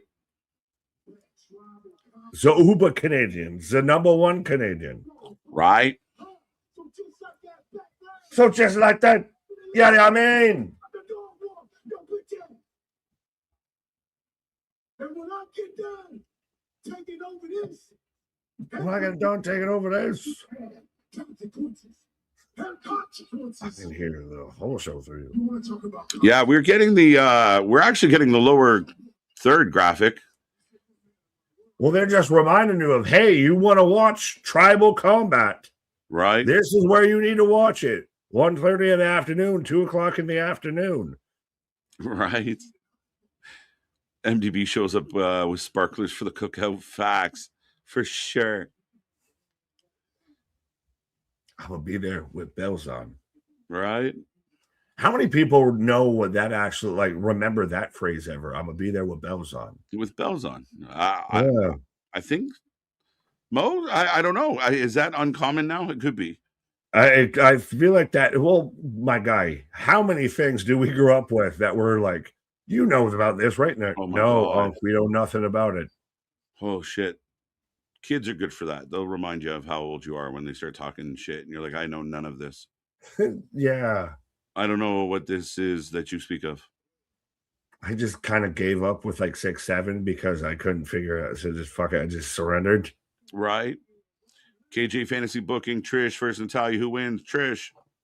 Trish wins 100% of the time against 100% of the opponents. Are we still ever going to get anything with Natalia and Jada? Miss Parker? I hope so. I think that's still going. Tomorrow, we'll find out more. Right. Fighting Frizzies at 11. Right. See, did they do this story too soon? Like, is this a story that should have culminated at SummerSlam instead of at Backlash, at Clash? You know, it should have culminated a little bit further down the road, but I get you needed to have somebody versus Roman initially. Maybe. I don't know. They're going to offer a hitch. They're going to respectfully... Oh, interesting. That got sensual there with the snoring, with them being fucking head to head, brow to brow, and everything, shaking hands up there. So they're engaged. They're signed up for tribal combat. And I guess out of respect, they show each other respect in kind of traditional fashion, and then we move on. So that's it. That's the show. That is Raw. I'm really curious how people feel about this Raw. I'm really curious. They just saw what me and you do before the start and end of every stream right there. We just shake hands and just put our foreheads together. Right. We're about to enter tribal combat. Everything that's said during tribal combat stays in tribal combat. Right. But is it going to have a damper because of what just happened last night? Like, this whole stream needs to be called "What Happened." Let's talk about last night a little bit, because does Monday Night Raw get a damper because of that? Does it feel? I know different companies and different strokes for different folks, but as a wrestling fan that watches everything, does it have a different vibe? Does it feel? Does it have a knock against it or anything? How does this feel as a go-home show? This has layers, and I don't know how to pull away with this one. What? I think yeah, I mean, coming off the energy of last night, you're kind of looking for some good energy, and maybe just on the nature of a big pay-per-view versus a regular show, you're already kind of setting it up for failure. I mean, I don't feel like we AEW took away from our conversation outside of kind of covering it through the pre-show a little bit, but I mean, ultimately, not us. In the general public, I think it's got a buzz tonight. To me, this show was very go homey, very Austin Theory, very set me homie. Go homie. No, go homie. I don't know. Like, it had some good stuff, had a couple good matches, but I don't know. The ending, I was not hooked into the ending at all. It's not good and it's not bad. Like, it's Saturday main event. It's very just, you made par, I guess, at best. I don't know how to feel one way or the other. Like, you had some good, you had some I get a bit of the ending. It did still kind of feel cold and unplayed. This guy was trying to kill you for the past 2 weeks, and now you're like two centimeters away from now kiss. Now, right? kiss. Absolutely. MTB, somewhere out there's a VHS tape. You heard me, VHS tape, where I'm referred to as Captain Canada. That is kind of funny. Yeah, once upon a time, it was like almost like a stupid Kurt Angle gimmick, but was good at wrestling, but was like the kind of the silly slap happy guy. And then he had his little sidekick as well. Which his finisher. You were the hometown man beats the the green bastard. Somewhere you were the Canadian bastard. The Canadian bastard from parts known. Love you, Tribal Chief. So yeah, signs of respect going out of this one. How are we feeling about it, folks? Get a rating in. We take a rating for every single show. What? Better than the VHS that I thought you were about to describe of you being Captain Canada, and I'm going to show you my maple tree. No comment. Moving on. 5.5. 8 episode was shit tonight. Well, Paul, at this point, you're all but an outlier, but maybe not that far off.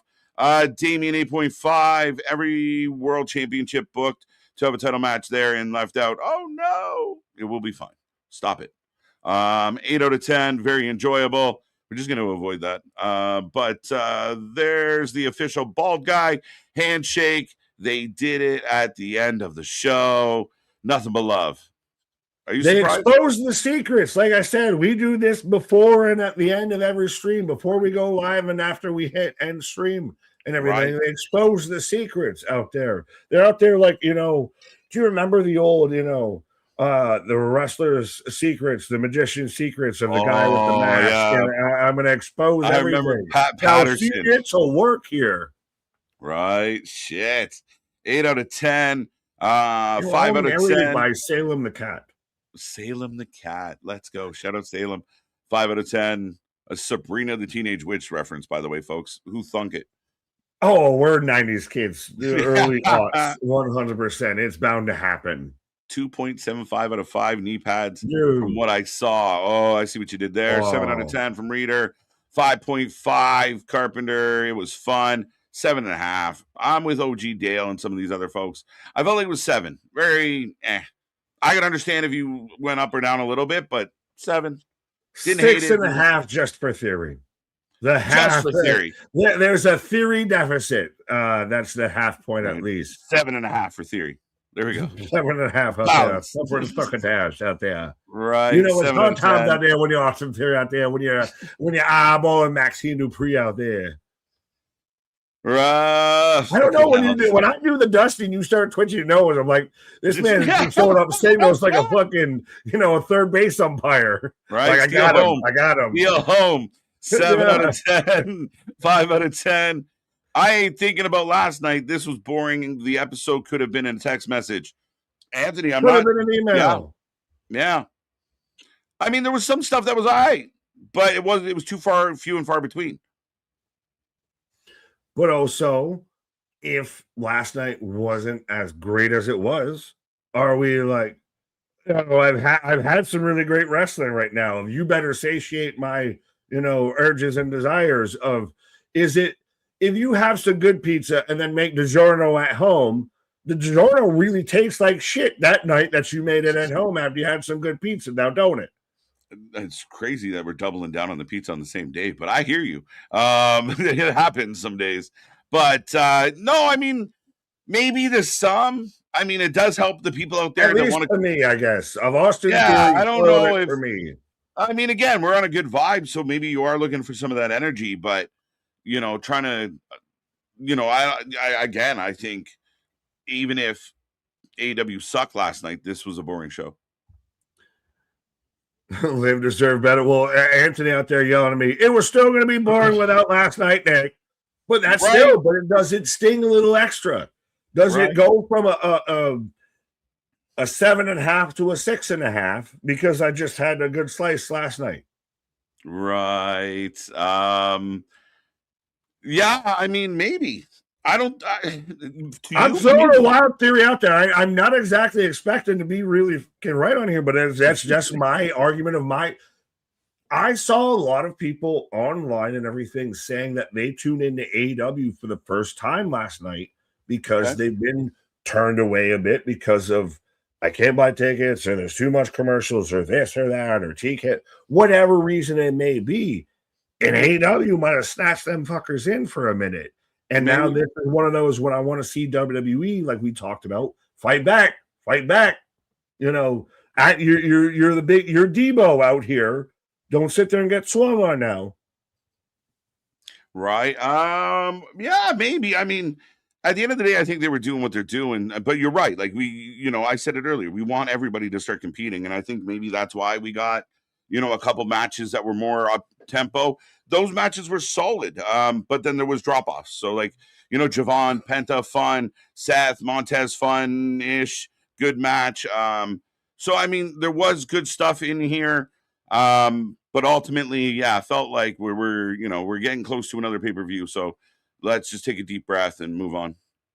Right. Well, speaking of moving on, the New York Knicks start spreading the news. Are now in your NBA finals in the first time in my, at least, adult life. Right now, waiting to see whether they take on the San Antonio Spurs or the Oklahoma City Thunder to see who ends up being your NBA champion. Right. This is the last thing in New York I can celebrate because, well, I can celebrate Double or Nothing and the Knicks because the Sabres are out, the Bills are out, everything's out. There you go. 5.5. Let's go. See you on Dynamite. Good old days. Let's go. 8.5. Great show. I enjoyed the whole show. There you go. Damien's high. I was looking at the old WWE. While Raw, it was airing. Yes, it was boring to me. I think it was we got through it. Yeah, not bad. Not bad, not great. Good enough. Is there a bit of a more emphasis on Clash now? It's already built to be good. It's going to be interesting to see how this lands out. With Clash of now? At least I thought it wasn't going to be. It was going to be like Backlash was going to be probably your best pay-per-view out of this whole month. Of now, Clash in Italy is set up to be your fucking star steer out here. It's stacked to the fucking gills. I want to see the response when WWE might fucking swing, bada swing of how that goes.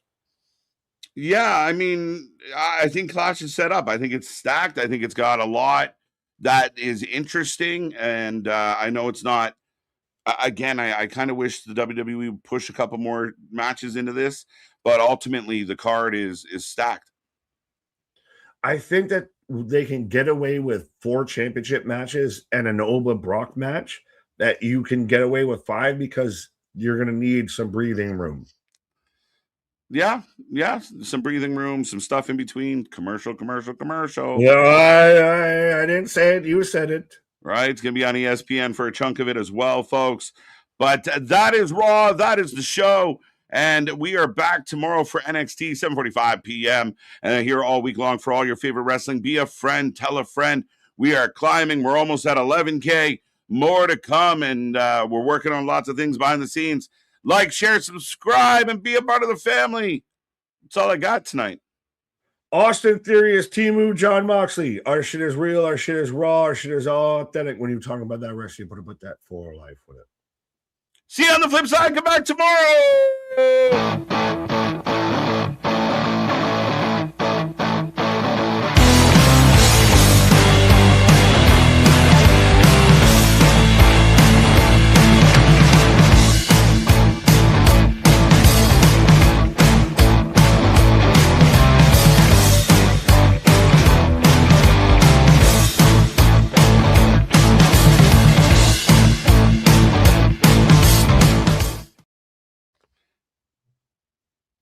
And good night.